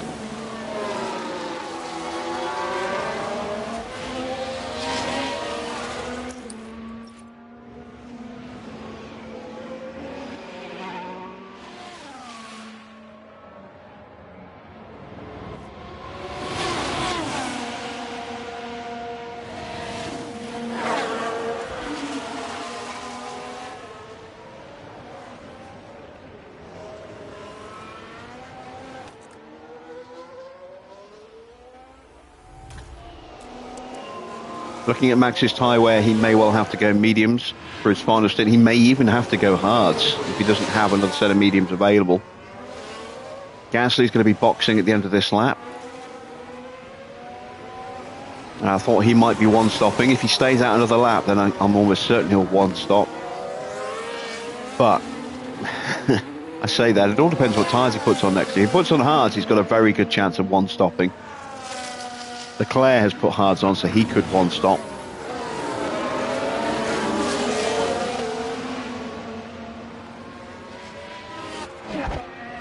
Gasly staying out.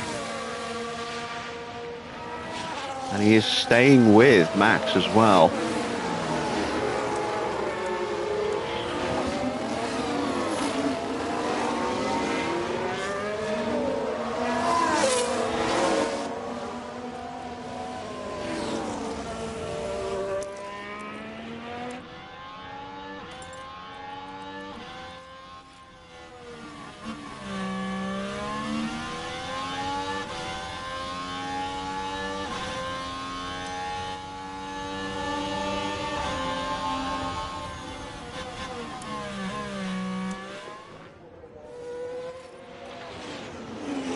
Confidence back.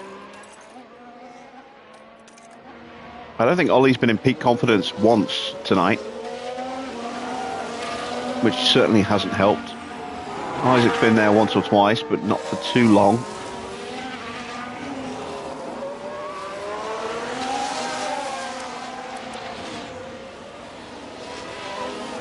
Gasly has now dropped behind Schumacher. Behrman within 2 seconds of him.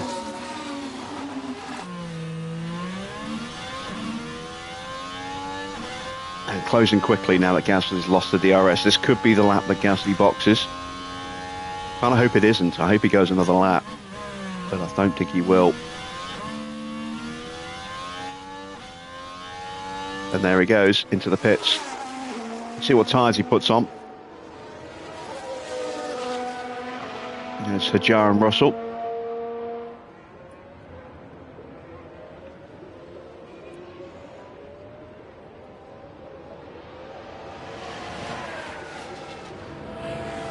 And he is going hard tyres, so this could well be a one-stop here for Gasly.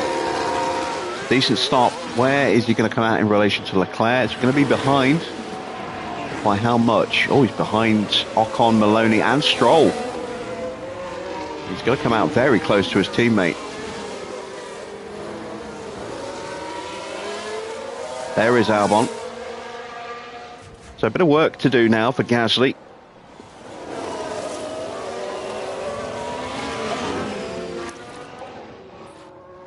I haven't been able to shake Russell, unfortunately.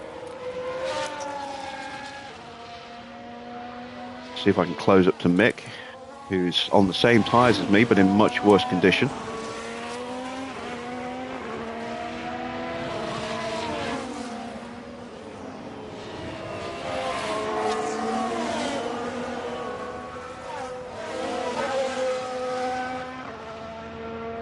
Don't have a lot of battery. Still need to save a fair bit of fuel as well. We're almost at half distance, and we've only saved just over a kilo of fuel so far.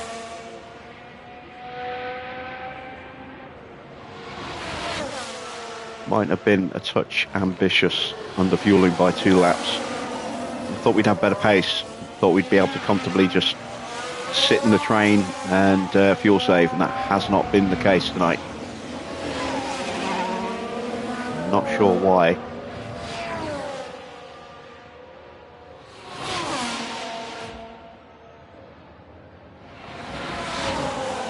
Russell's got the move done, so we will do a bit of fuel saving. We'll even drop the tyres down a little bit as well. Give Isaac a chance to be a bit more aggressive on pace when he finishes fuel saving.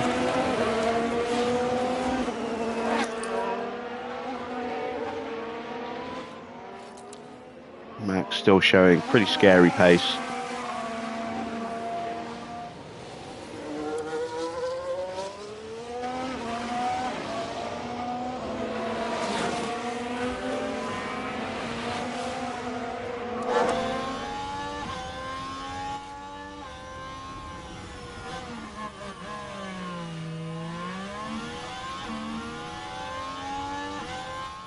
This could be almost a repeat of last night, where we lose ground in the Drivers' Championship but gain ground in the Constructors.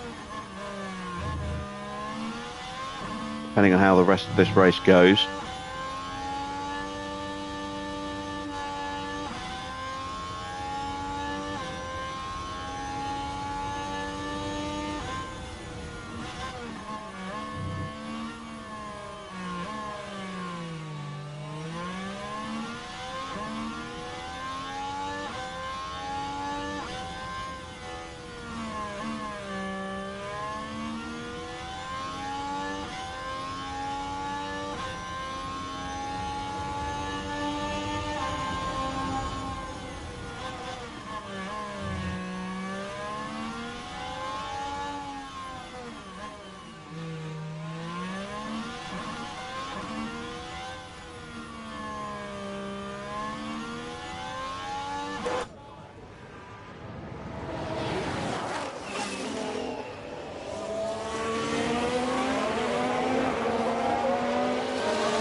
This is working out nicely at the moment for Hajar, controlling the pace by looking after the tyres, getting that fuel load down, with that fuel deficit down, getting the battery recharged, and we're hanging with Russell comfortably. Like to get Behrman close enough to Mick to do the same. And I don't have anything to really push with at the moment. And I don't want to push the fuel to then have to try and claw it back again.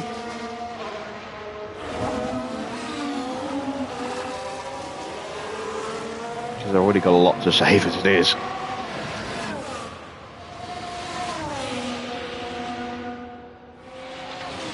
On lap 31 out of 62, so we are now at half distance.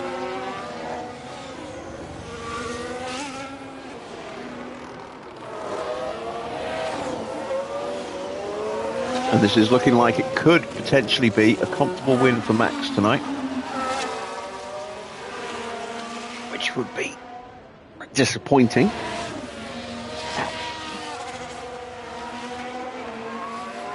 But not completely unexpected.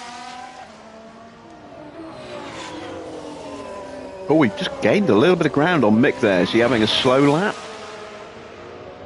Or is Behrman just having a good lap?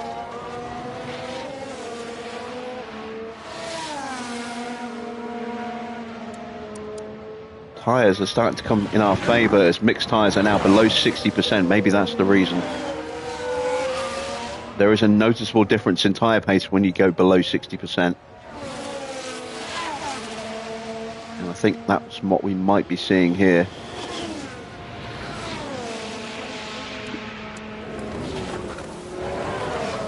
Eight-tenths of a second quicker on that last lap. We're almost in range now.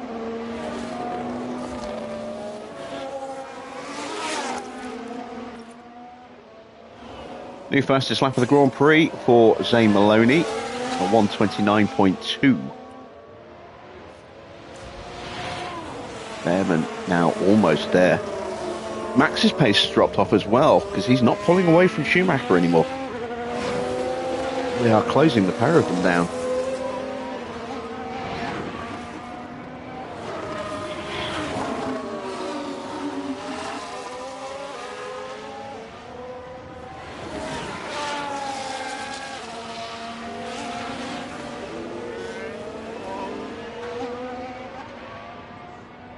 And we are just about close enough to start getting a little bit of a DRS tow on these long straights now as well. Well, not a DRS tow, sorry, a slipstream. We're just outside of DRS range at the moment. Only just.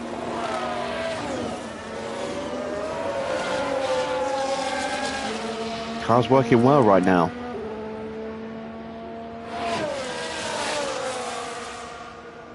And there we go, we got the DRS. Make sure we keep it for the next corner. And then we'll start to go into saving. We'll start with a battery.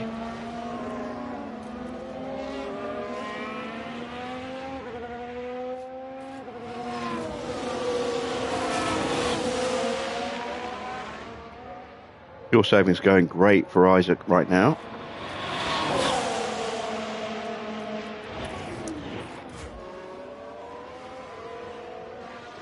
Finish topping his battery up this lap.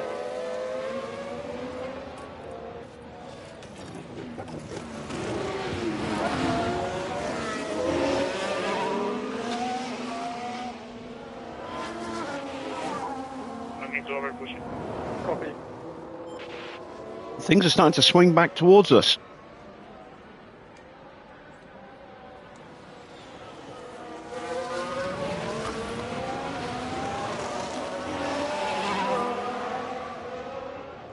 I think Mick has even closed the gap on Max a little bit. Yeah, nearly 3/10 quicker on that last lap.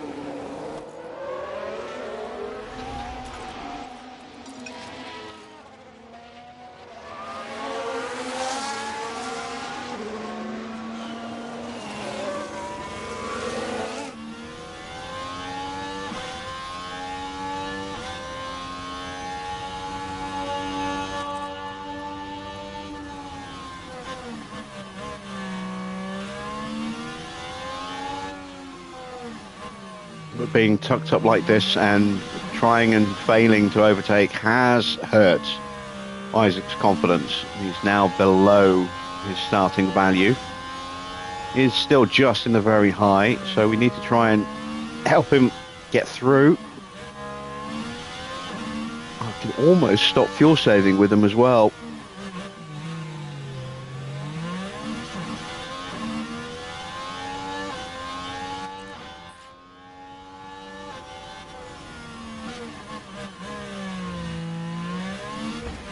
Ah, contact with the Ferrari.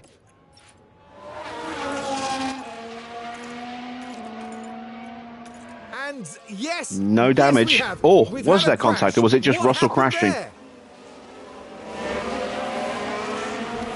No, there was no contact. That was just Russell crashing. Whew. No risk of a penalty.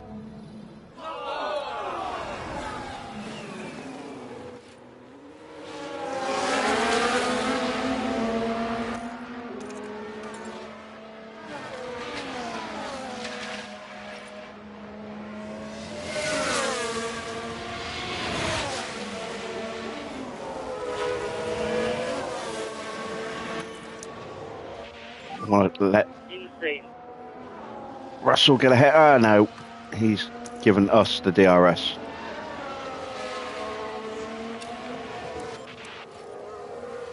So Russell has slightly hurt his tyres from that crash. Don't know if he's got wing damage.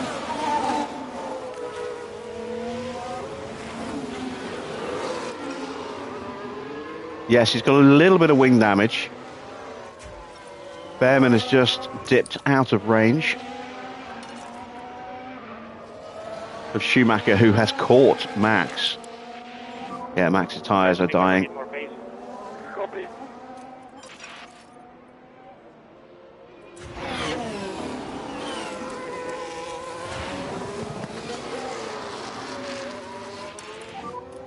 I think we need to start getting a little. Now I want to try and capitalise on Russell's damage. See if we can break away from him.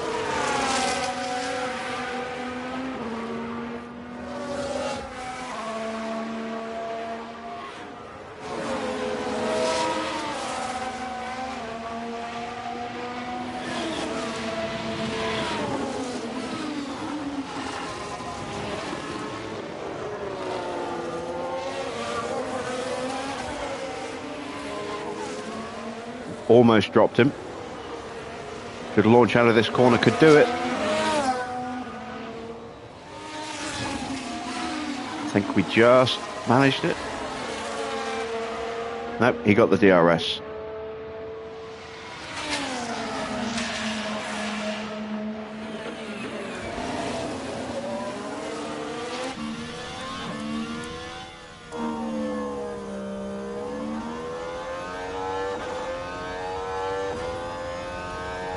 Let's get onto the back of that battle.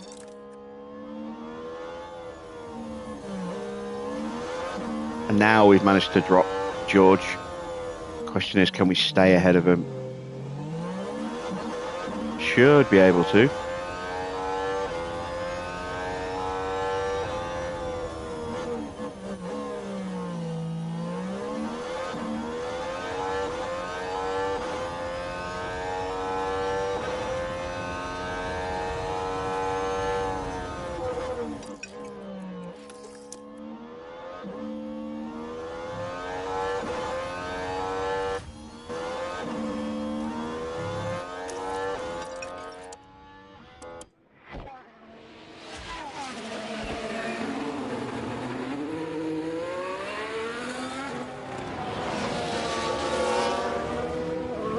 Oscar's in.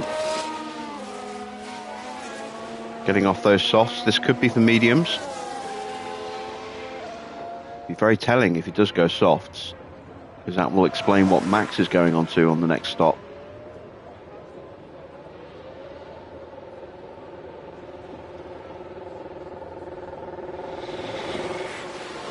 Oh, he's going hards. Maybe he doesn't have another set of mediums.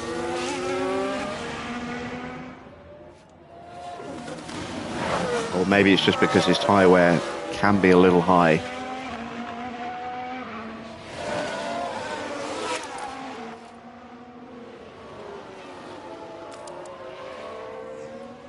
This might be the lap that Max boxes. He might go one more lap.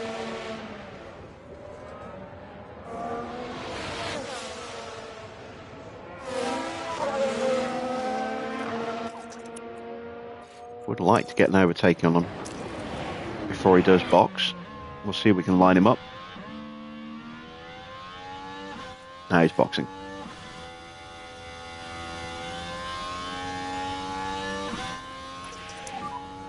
I'm trying to go faster. Copy. At the very least, we can tuck him now behind Mick.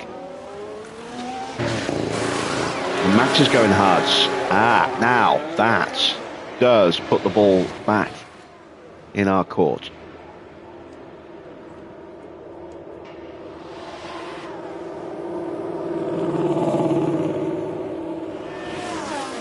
He's going to feed out behind Yuki Tsunoda, but ahead of Alex Albon.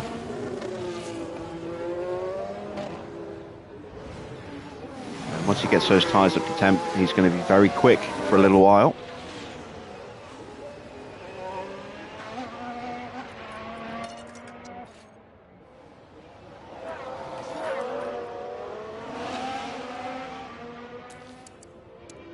Nick's got maybe one more lap. Let's try and maximise our saving for this lap, because we are going to try and get past him on the next one.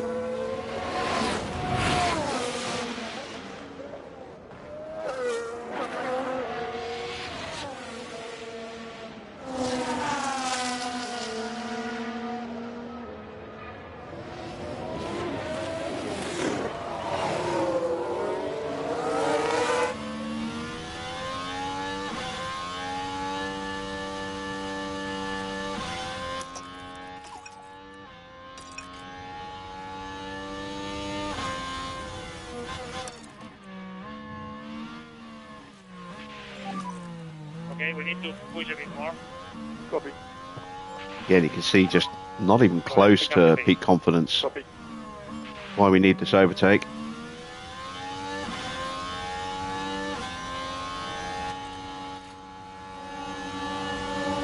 That's not going to do it.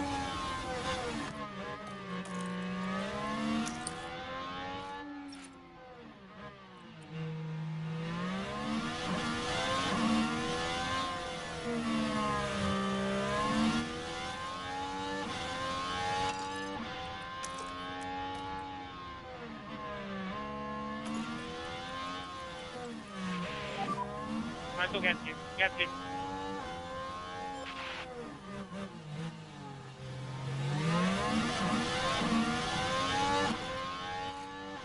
And again, it's a non-committal overtake attempt. Damn it, Ollie. And again, he's like, I can't really be bothered.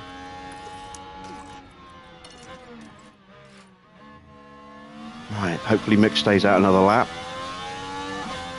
Nope, he doesn't.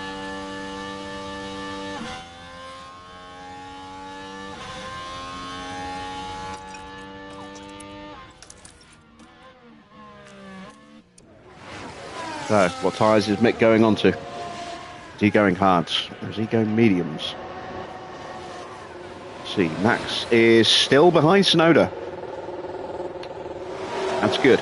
And this is hard tyres. All very much back in our court now, seeing as we're going on to softs.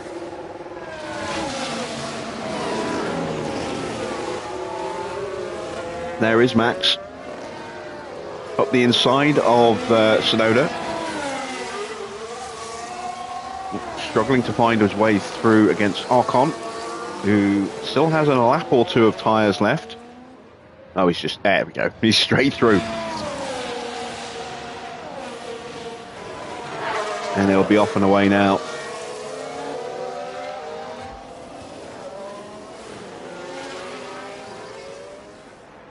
We still have a little bit more fuel saving to do, but not a huge amount now. More with Ollie than with Isaac.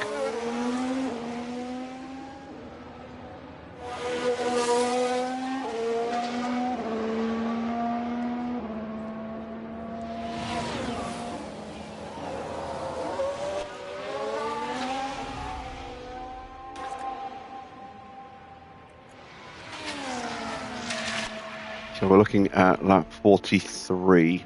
So that's 3 laps. Yep. Up our tyre pace now.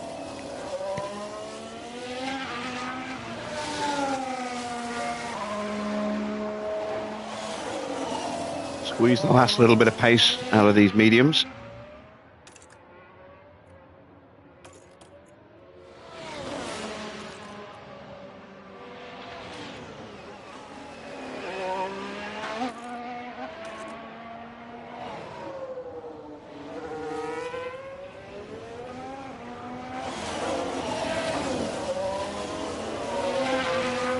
Wow, look how far Max is ahead already. In one lap, he's pulled out over 3 seconds on Ocon.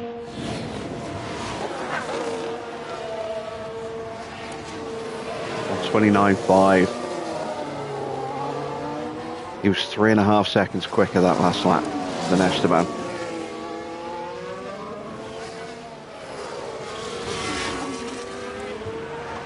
All right, so the ball is definitely in our court, but we are going to have to work for it. It's not going to be just handed to us on a silver platter. We are going to have to hunt down Max. He's already got the gap down to a little over 20 seconds from 25.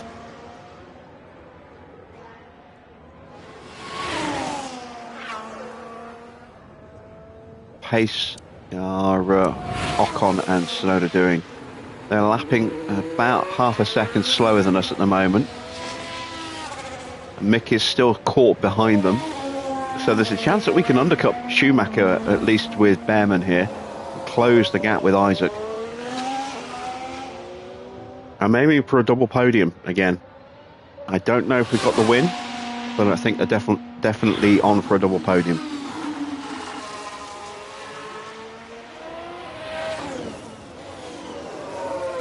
And Tsunoda boxes. That's one less car in the way, so Schumacher should get past Ocon pretty quickly here.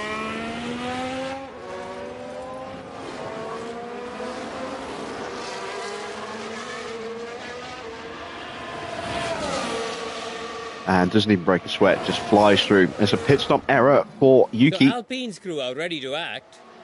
He's going mediums.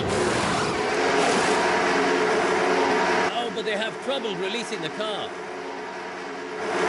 Oh man, now look how long they're holding him. Jesus. That's Tsunoda losing about 8 seconds there. It was a horrible stop.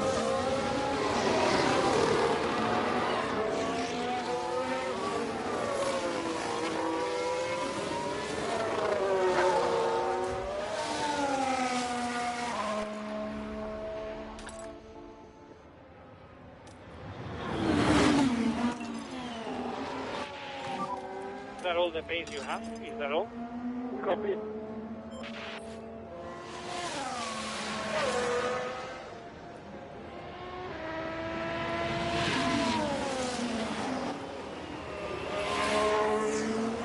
Norris boxes.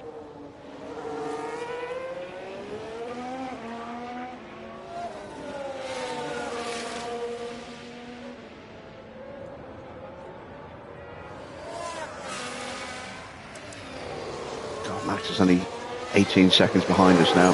Soft tyres for Norris. Oh, no, wrong button.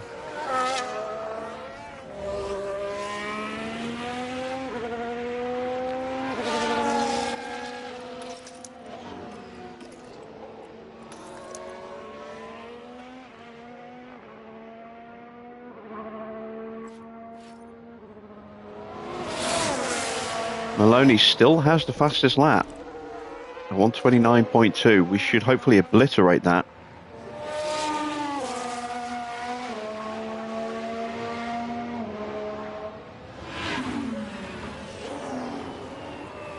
Did I call both cars in?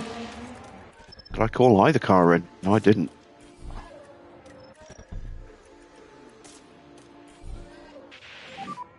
Box, box, box, box. Yellow flag. Copy, box. Now That's- it looks and like, that's Albon. yes, it is. Alex Albon's involved in that. Was hoping for a VSC or a safety car then. If he'd hit that wall a little harder, that would have been a VSC. Or even a full safety. I don't think it would have been a red flag. But he's kept it going. Behrman's in. Car crash. Sorry, not Behrman. Isaac is in. Watch for potential damage. Forgot to box Behrman. Don't need to overpush it. Copy.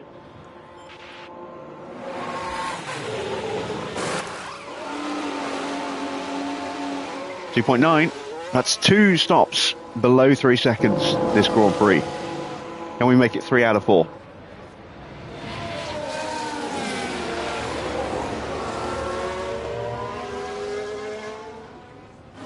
We come out right behind Porsche.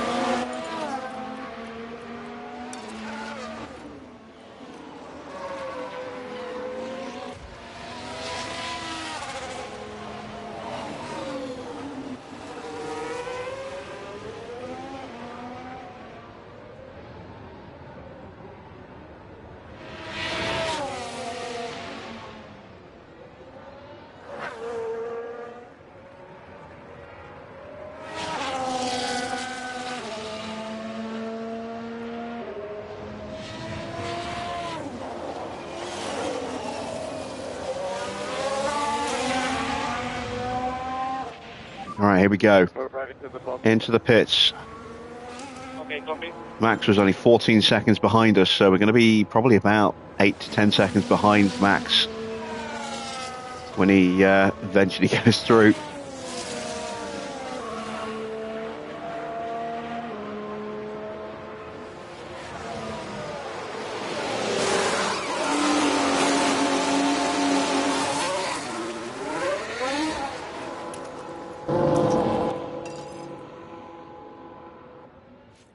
.1, so 2 stops above 3 seconds, 2 just below. It's not bad. Can live with that.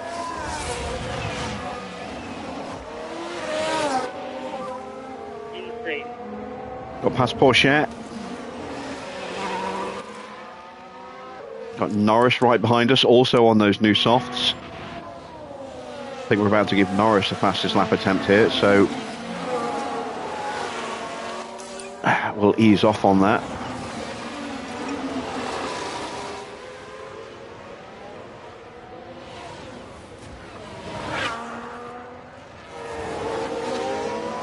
Okay, that's not too bad. We are, actually no, it's worse than I thought. We are 14 seconds behind Max.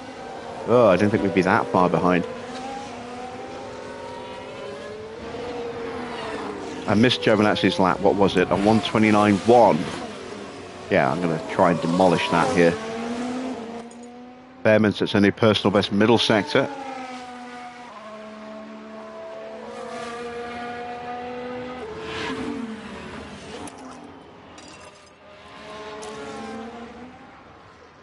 Maloney into the box.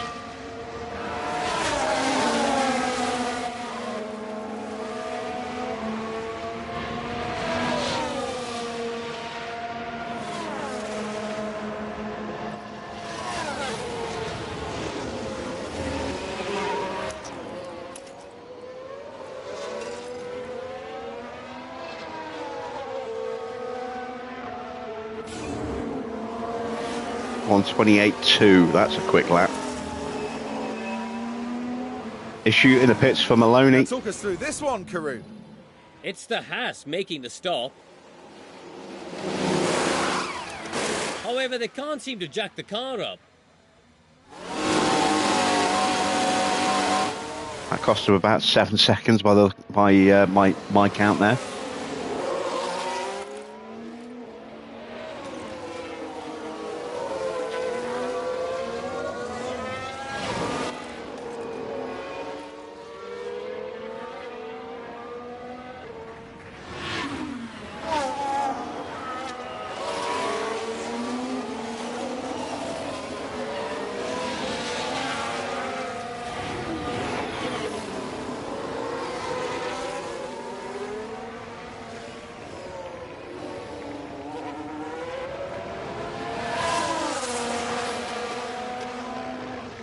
There's peak confidence for Isaac. And more importantly, a car between us and Norris.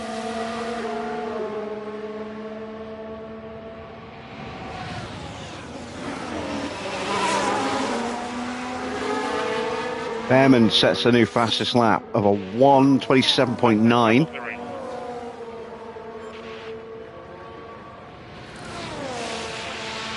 1:28.4 for Isaac. Now we need to calm those tyres down.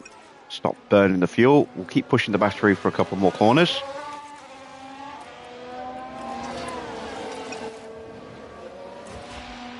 We are hunting down the cars in front. We were 4.5 seconds quicker than Max on that lap.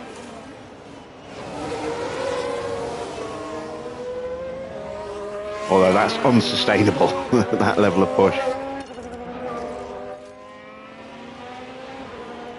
We're onto the back of George already.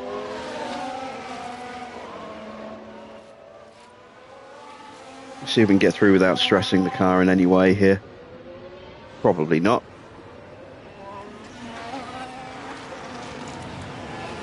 George is actually going to box this lap, I think.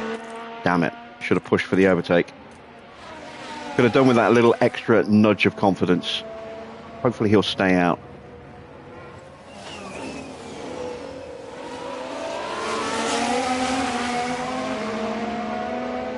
Yes, he's staying out. Excellent. So we should be able to pick him off very easily here. Not even going to have to try.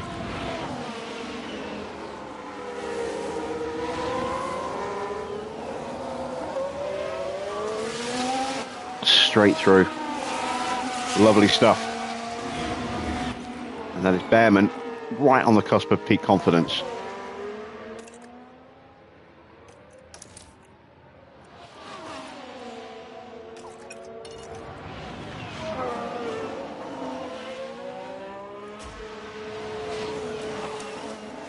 Oh, got to turn his battery off. Damn it.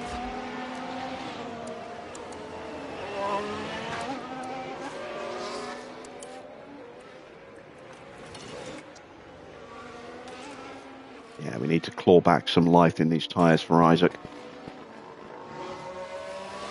Not too much. Certainly need to stop them from overheating any more than they are. Max has got past Charles. I wonder if Charles is going to try and go to the flag. I'm going to keep an eye on George here, see if George boxes.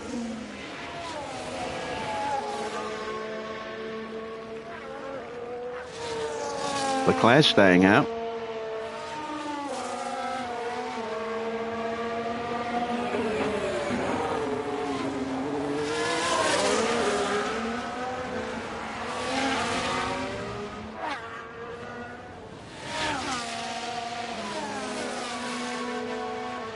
And so is George.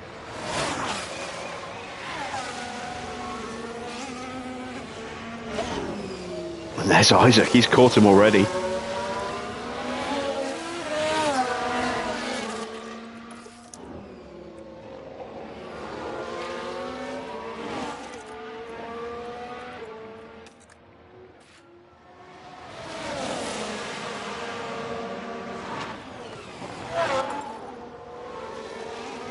Gets that move done.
Again, didn't even really have to try to get through there, which is nice.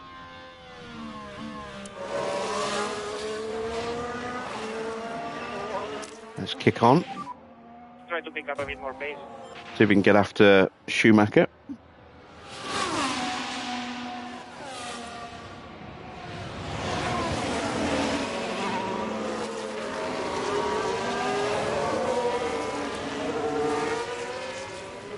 Max is still pumping in very quick times. Another 1 minute 30. 12 seconds off the lead. 4.5 seconds quicker than Magnussen there for Isaac. He'll be on him by the end of this lap.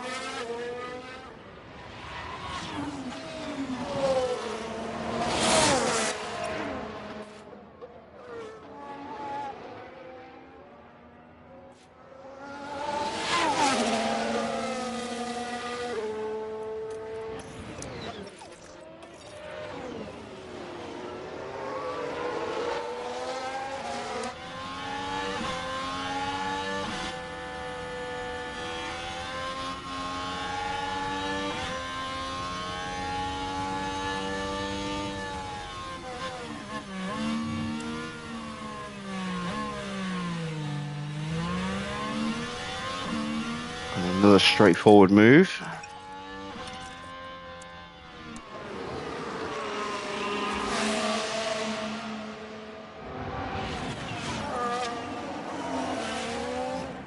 Schumacher's got past Leclerc, who is still out there.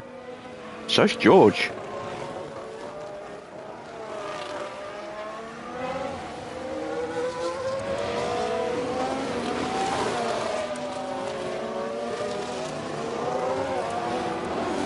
On 29.3.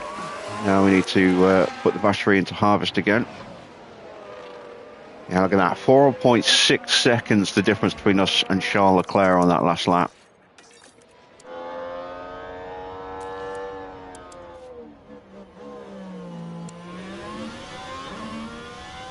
He's got nothing left in those tyres.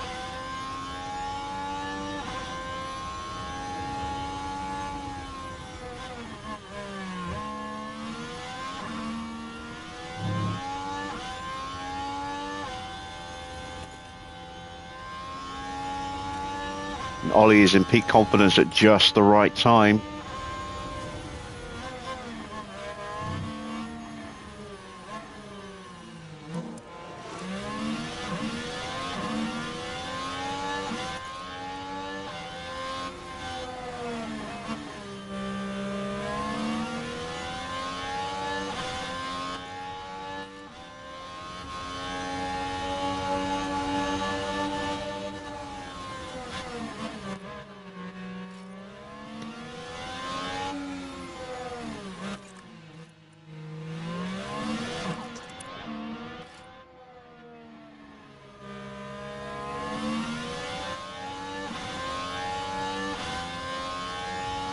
Got held up for too long here.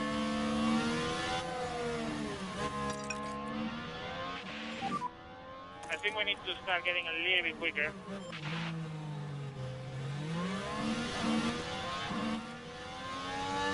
There we go. Moved on.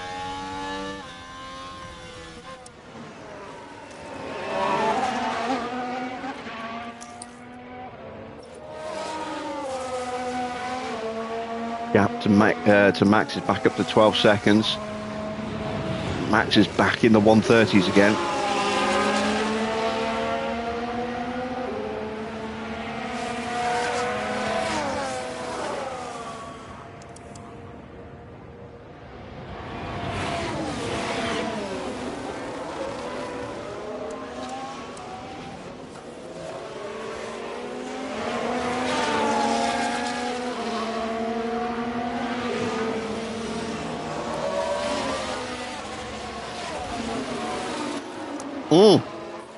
Puncture. It's a puncture for Charles, and that's held up Norris. That's cost him a good couple of seconds to Isaac there.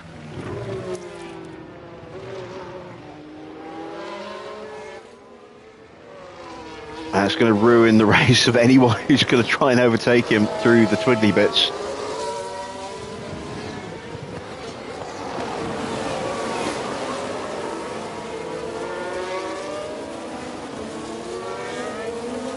So we are definitely going to score massive points over Red Bull, because Leclerc isn't getting any tonight.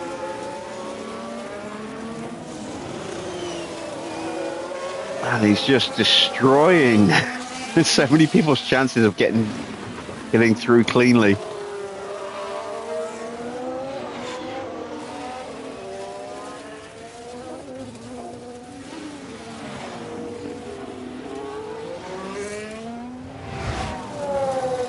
There we go, Behrman back into good pace.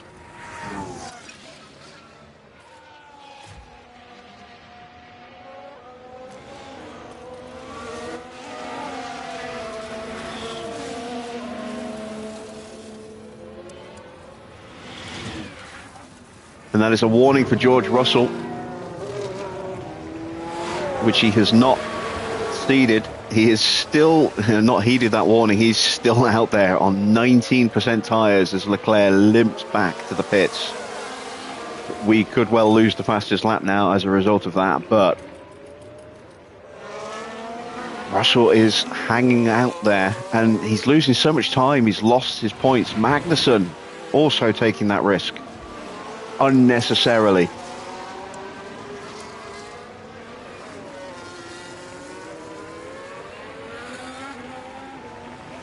And we are starting to run out of laps.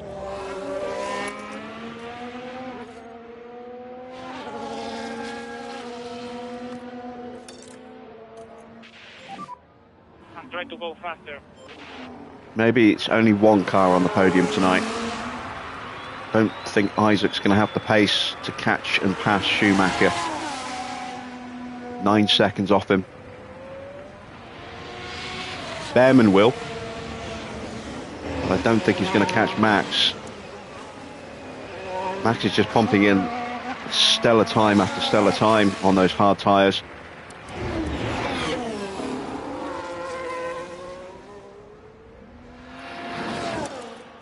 We're going to have to up Hajar's tyre pace as well.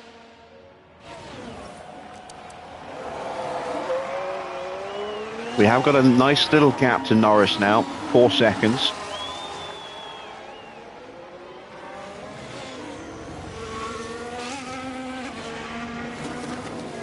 We're still about 11 seconds off of Max. He's just been imperious tonight.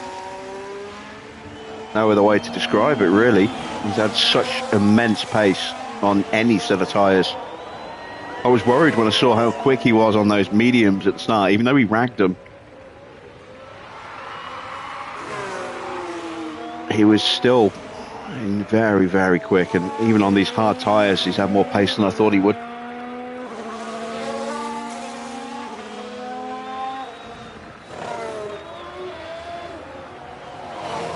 I was expecting him to be in the 131s. He's been consistently in the 130s for quite a long time now. And in the low 130s at that.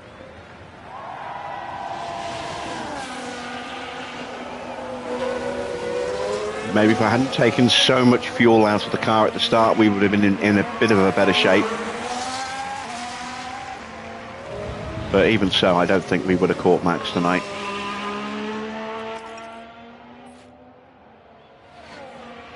Magnussen finally boxes. George still has not. Leclerc is dead last at the moment. Oh, Russell does finally box. It's new soft tyres.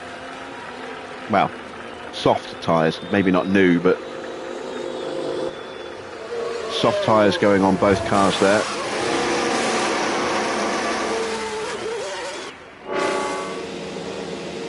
Oh, and a new front wing for George as well. He might get out just in front of Leclerc. It's going to be close. That is brand new soft tyres for Magnussen, which begs the question, why did he wait this long to put them on? George is now last. As Max crosses the line.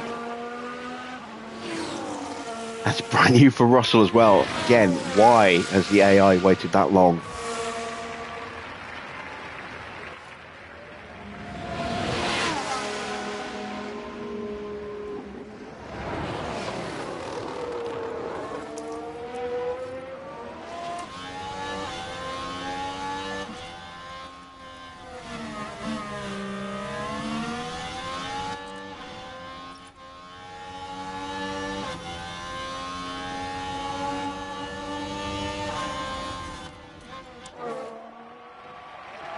Behrman moves up into second place. 9 seconds the gap to Max. I don't think I've got enough pace to hunt him down in the next 5 laps. 5.5 laps. Can I get Isaac onto the back of Schumacher?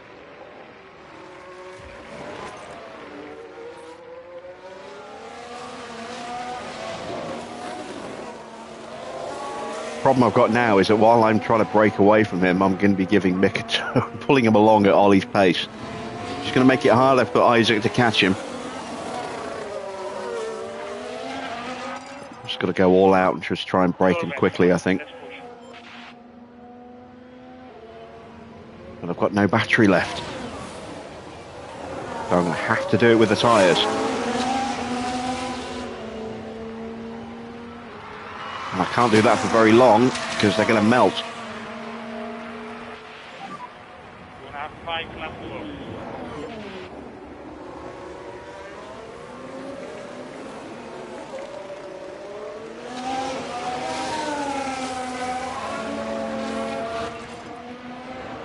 Right, I think I just about managed to drop him.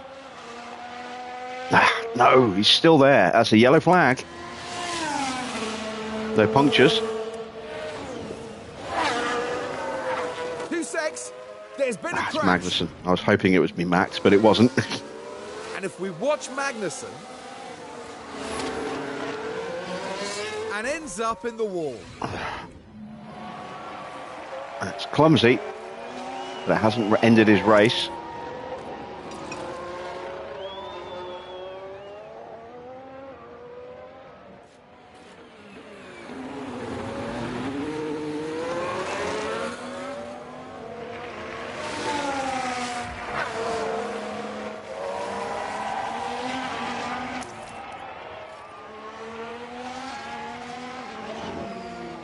Got the gap down to less than 6 seconds, but it still might be a bit too much.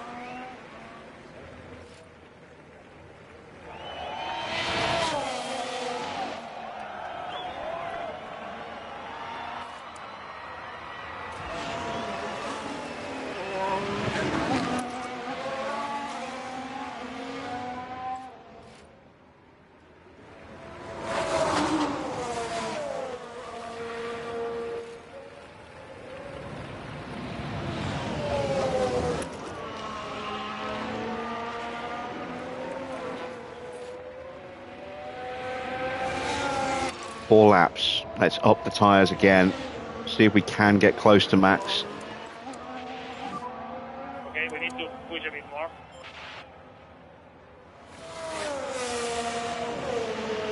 See if I can keep Mick at bay as well. Mick's probably going to go for it too.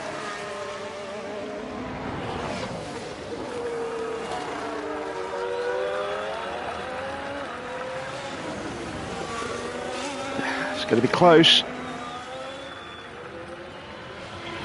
Not really pulling away from Mick.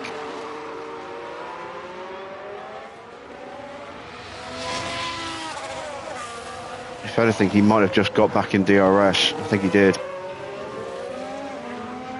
Yes, he did. God damn it. Yeah, I'm not closing on Max at all. So instead, I'm going to be tactical.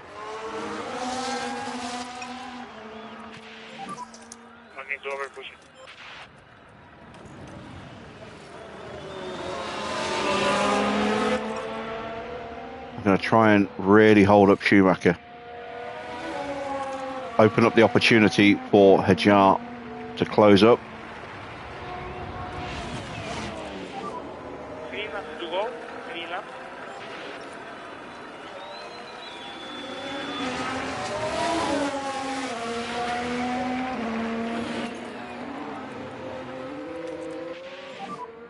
just focus on yourself now.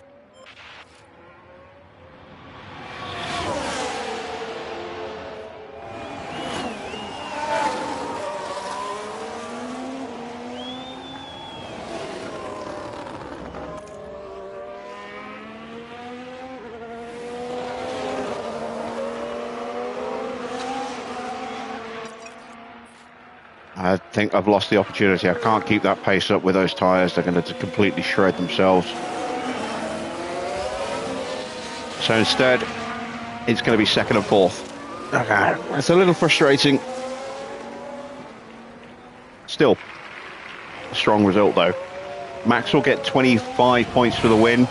Behrman will get 15 for third, plus the point, the bonus point for the fastest lap. That'll be 16 points. Ajar will get 12. 28. Will only outscore Red Bull by 3. Just hoping for a little more than that.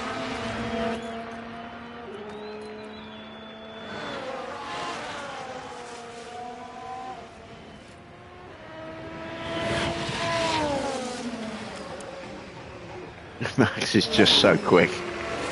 Still. He's still in the 130s with no tyres left.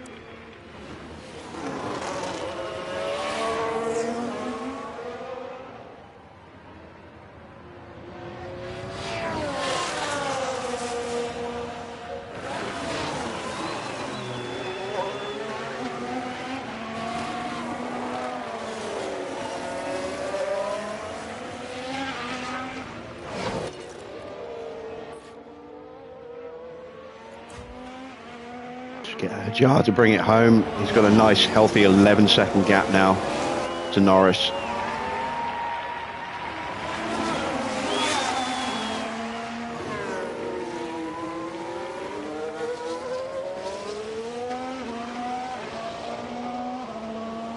So just like last night, we are going to gain ground in the constructors and lose ground in the drivers.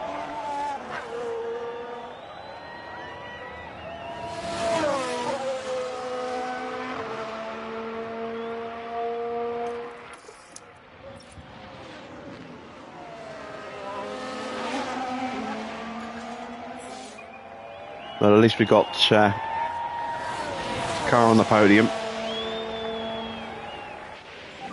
I'm quite baffled as to why we haven't had the out-and-out pace that I thought we were going to have tonight. Our car looks really good on paper.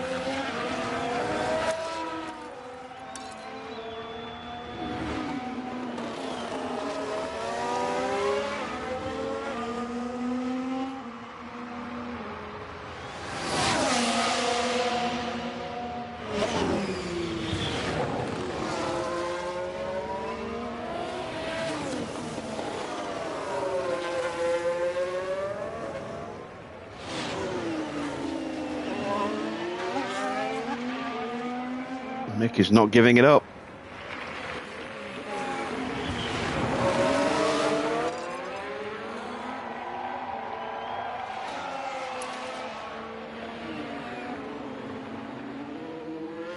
Got to stay ahead at the end of this straight, or else we're doomed. And we have got enough of a launch there. Hold the position. There we go. Home and host.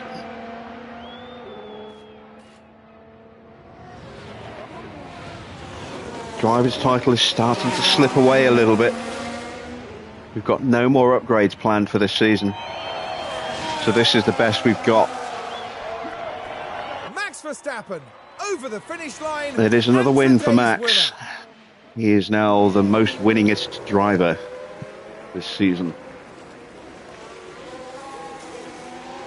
And it's another podium for Ollie, another second place for Ollie, and it's fourth place for Isaac. Still smashing expectations for the team this season. Leclerc's got himself back up to 16th in the end. Russell is still a long way off at the back in 20th. He is closing Sainz, but not quickly enough. He is going to stay last. Magnussen, I don't think he's going to get Albon here. too short a run to the line.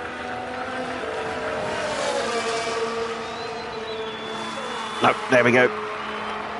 So, once again, we see some very odd decisions from the AI. Magnussen, Magnussen, Leclerc and George Russell all staying out way too long on those hard tyres. Leclerc even exploding one of his tyres. His rear right just let go completely.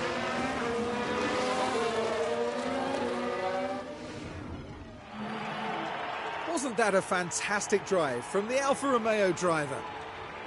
What a fantastic result for the team who got everything right for this podium. They deserve nothing less. And you love to see this. The whole team celebrating this magnificent result. So then, Karun, in terms of the Alfa Romeo team, how will they be feeling after that? They'll certainly be pleased to have made the podium. A job well done for sure. And a big thanks to you all for joining us this weekend here in Singapore. Next round will see us head east as F1 prepares for the Japanese Grand Prix. We'll see you at Suzuka, a firm favourite for the drivers.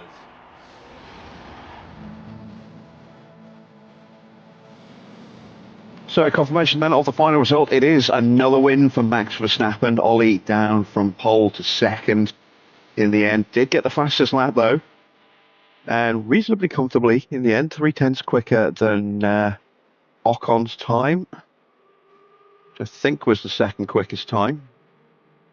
It's certainly the second quickest in the top 10.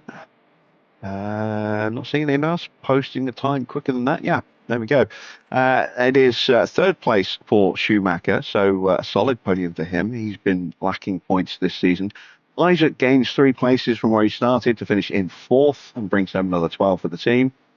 Because we got second, that was actually 18 points, not 15. So we actually score 6 points more than Red Bull tonight. That's good. Lando up 6 places to get 5th place. Good points for him. Great race for Maloney, up 11 places, although kind of helped a little bit by a couple of cars in front, staying out way longer than they should have done. Gasly gets a position gained. He gets 6 points tonight. Oscar up 1 place to finish in 8th. He is really saying goodbye to his title already at this point.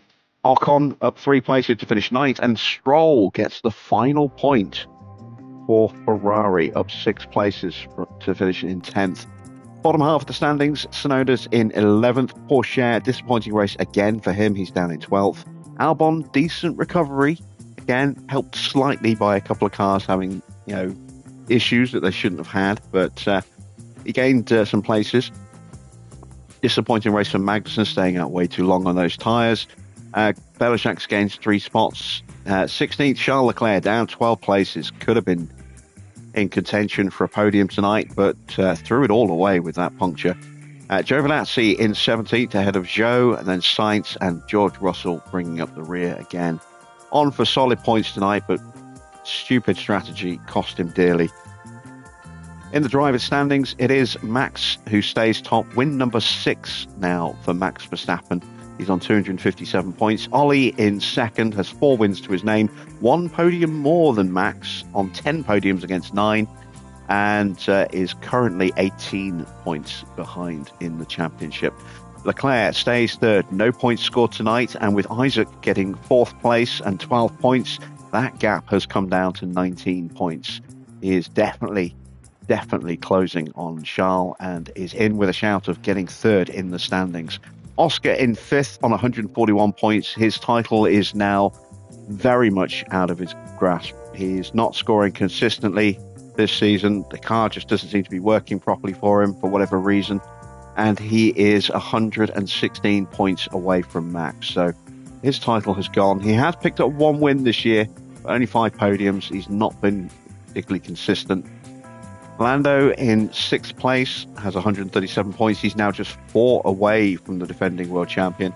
Schumacher jumps above Zhou, is 3 away from getting in triple digits. He's 40 points behind Lando though.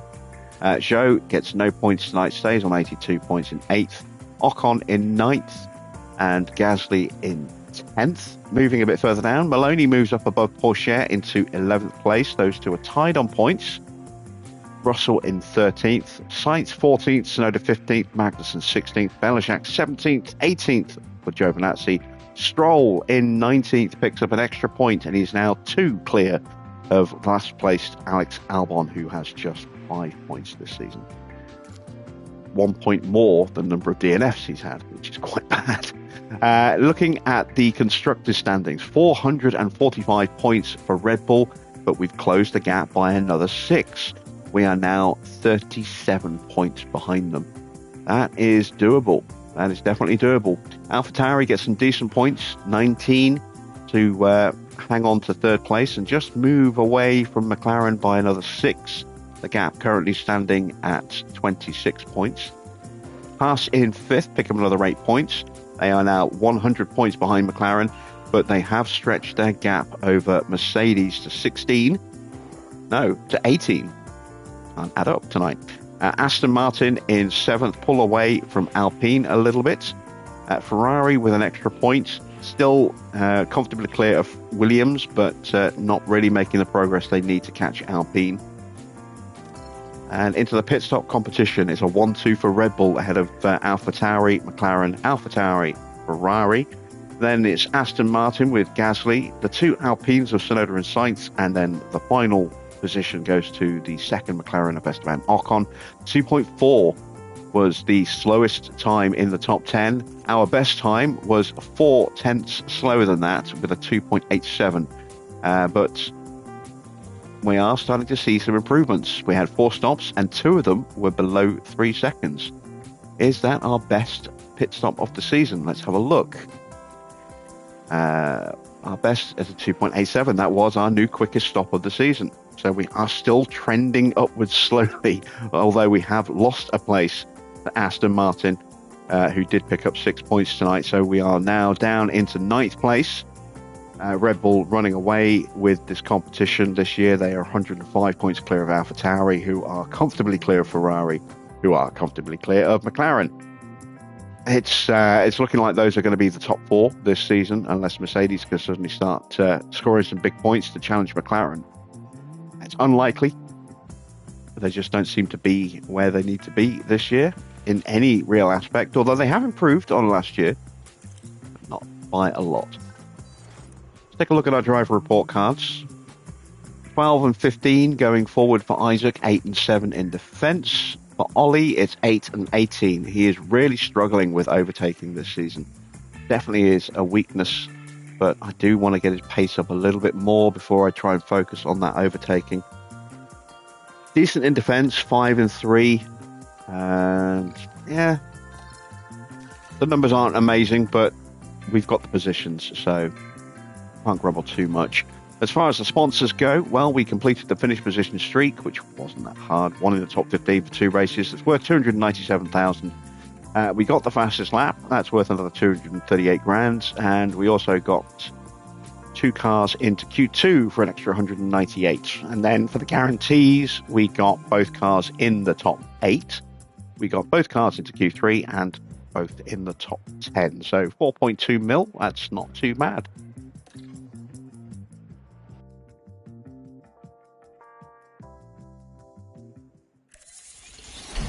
Spare front wings. So we've got 2 spares on the front wings now. Take a look at our inbox. We need to replace the rear wing. Let's do that now. There we go. The underfloor is going to go on the next race at Suzuka. So we'll have to replace that after the next race, and we'll have to replace that rear wing after Suzuka as well. So that's going to leave us with no spare rear wings. So we're going to make another 2. And I'm going to hold off making any other parts. We still have a couple more suspensions to come so that we have spares on those. Everything else is okay. We will make 1 spare underfloor when the next one is close to breaking. Let's take a look at the regulation vote for financial changes. We're looking to change the prize money again. So, top teams will earn a little bit less. Teams in the middle will gain a little bit more. Last will stay the same. Yeah, we'll vote for that. Front wing manufactured. Yes, we know about that. We've got 4 days till Suzuka. Let's see what the weather's saying. It's going to be a wet one. It's going to be a very wet quali. And then medium rain. So fluctuating weather conditions maybe in the race. Could be going from dry to relatively wet, or maybe from wet to full wets. Maybe run the gamut of dry all the way through to full wets and back to dry again. Who knows? That will be an interesting one. Taking a look at our drivers for their adaptability. 73, that will be a tricky race then for Isaac. They see the difference between the two. 93 in adaptability for Ollie. He should be very good in those conditions. Should be. We shall see. Are our scouts doing anything at the moment? No, they're not. Okay, so with a view to going to Ferrari next season, let's start scouting out some potentials. Russell will be in contract next season. Don't know what's going to happen with Stroll. So we'll start looking at some of these other drivers just to see what the situation is with their contract. Could we see some of these guys moving on and taking that seat at Ferrari? I'm very curious as to when Max has had a contract as well. Pretty sure that Oscar is out of contract at the end of this season. I think Mick might have one more year. Or maybe we re-signed Oscar and it's Mick out of contract this year. I can't remember what we did now. I also want to take a quick look at Vasha. Oh, we're out of scouts. Okay. Something for the next time then. Let's take a look at our facilities. We're just 9 days away now from getting that factory upgrade. We've got 14.9 million in the bank effectively. That is enough to upgrade the design center. So we'll go and slap that in now, because that will take 84 days. So at the very least, we'll be leaving Alfa Romeo with a brand new design center at the end of the year. Would be nice to get the wind tunnel up as well, but that is a little bit more unlikely given that the CFD is going to need a refurb, and so is the car part test center. I also want to get their team hub up to maximum level. That's going to cost me another 6.5 mil. That's for later in the season. Everything in here should be fine. It is. Good stuff. Let's advance time a little bit. Rear wing research project is done, so let's get a new project underway. Do we have new hours available? We do. Do I want to do it on the rear wing or the underfloor? Do it on the underfloor. Actually, no, let's do it on the rear wing. So we'll basically use this one for the wings, and then we'll probably put everything into the underfloor on the next one, maybe. So front wing gets half the hours, rear wing gets the other half. Again, we want to focus where that is going to be needed, like so.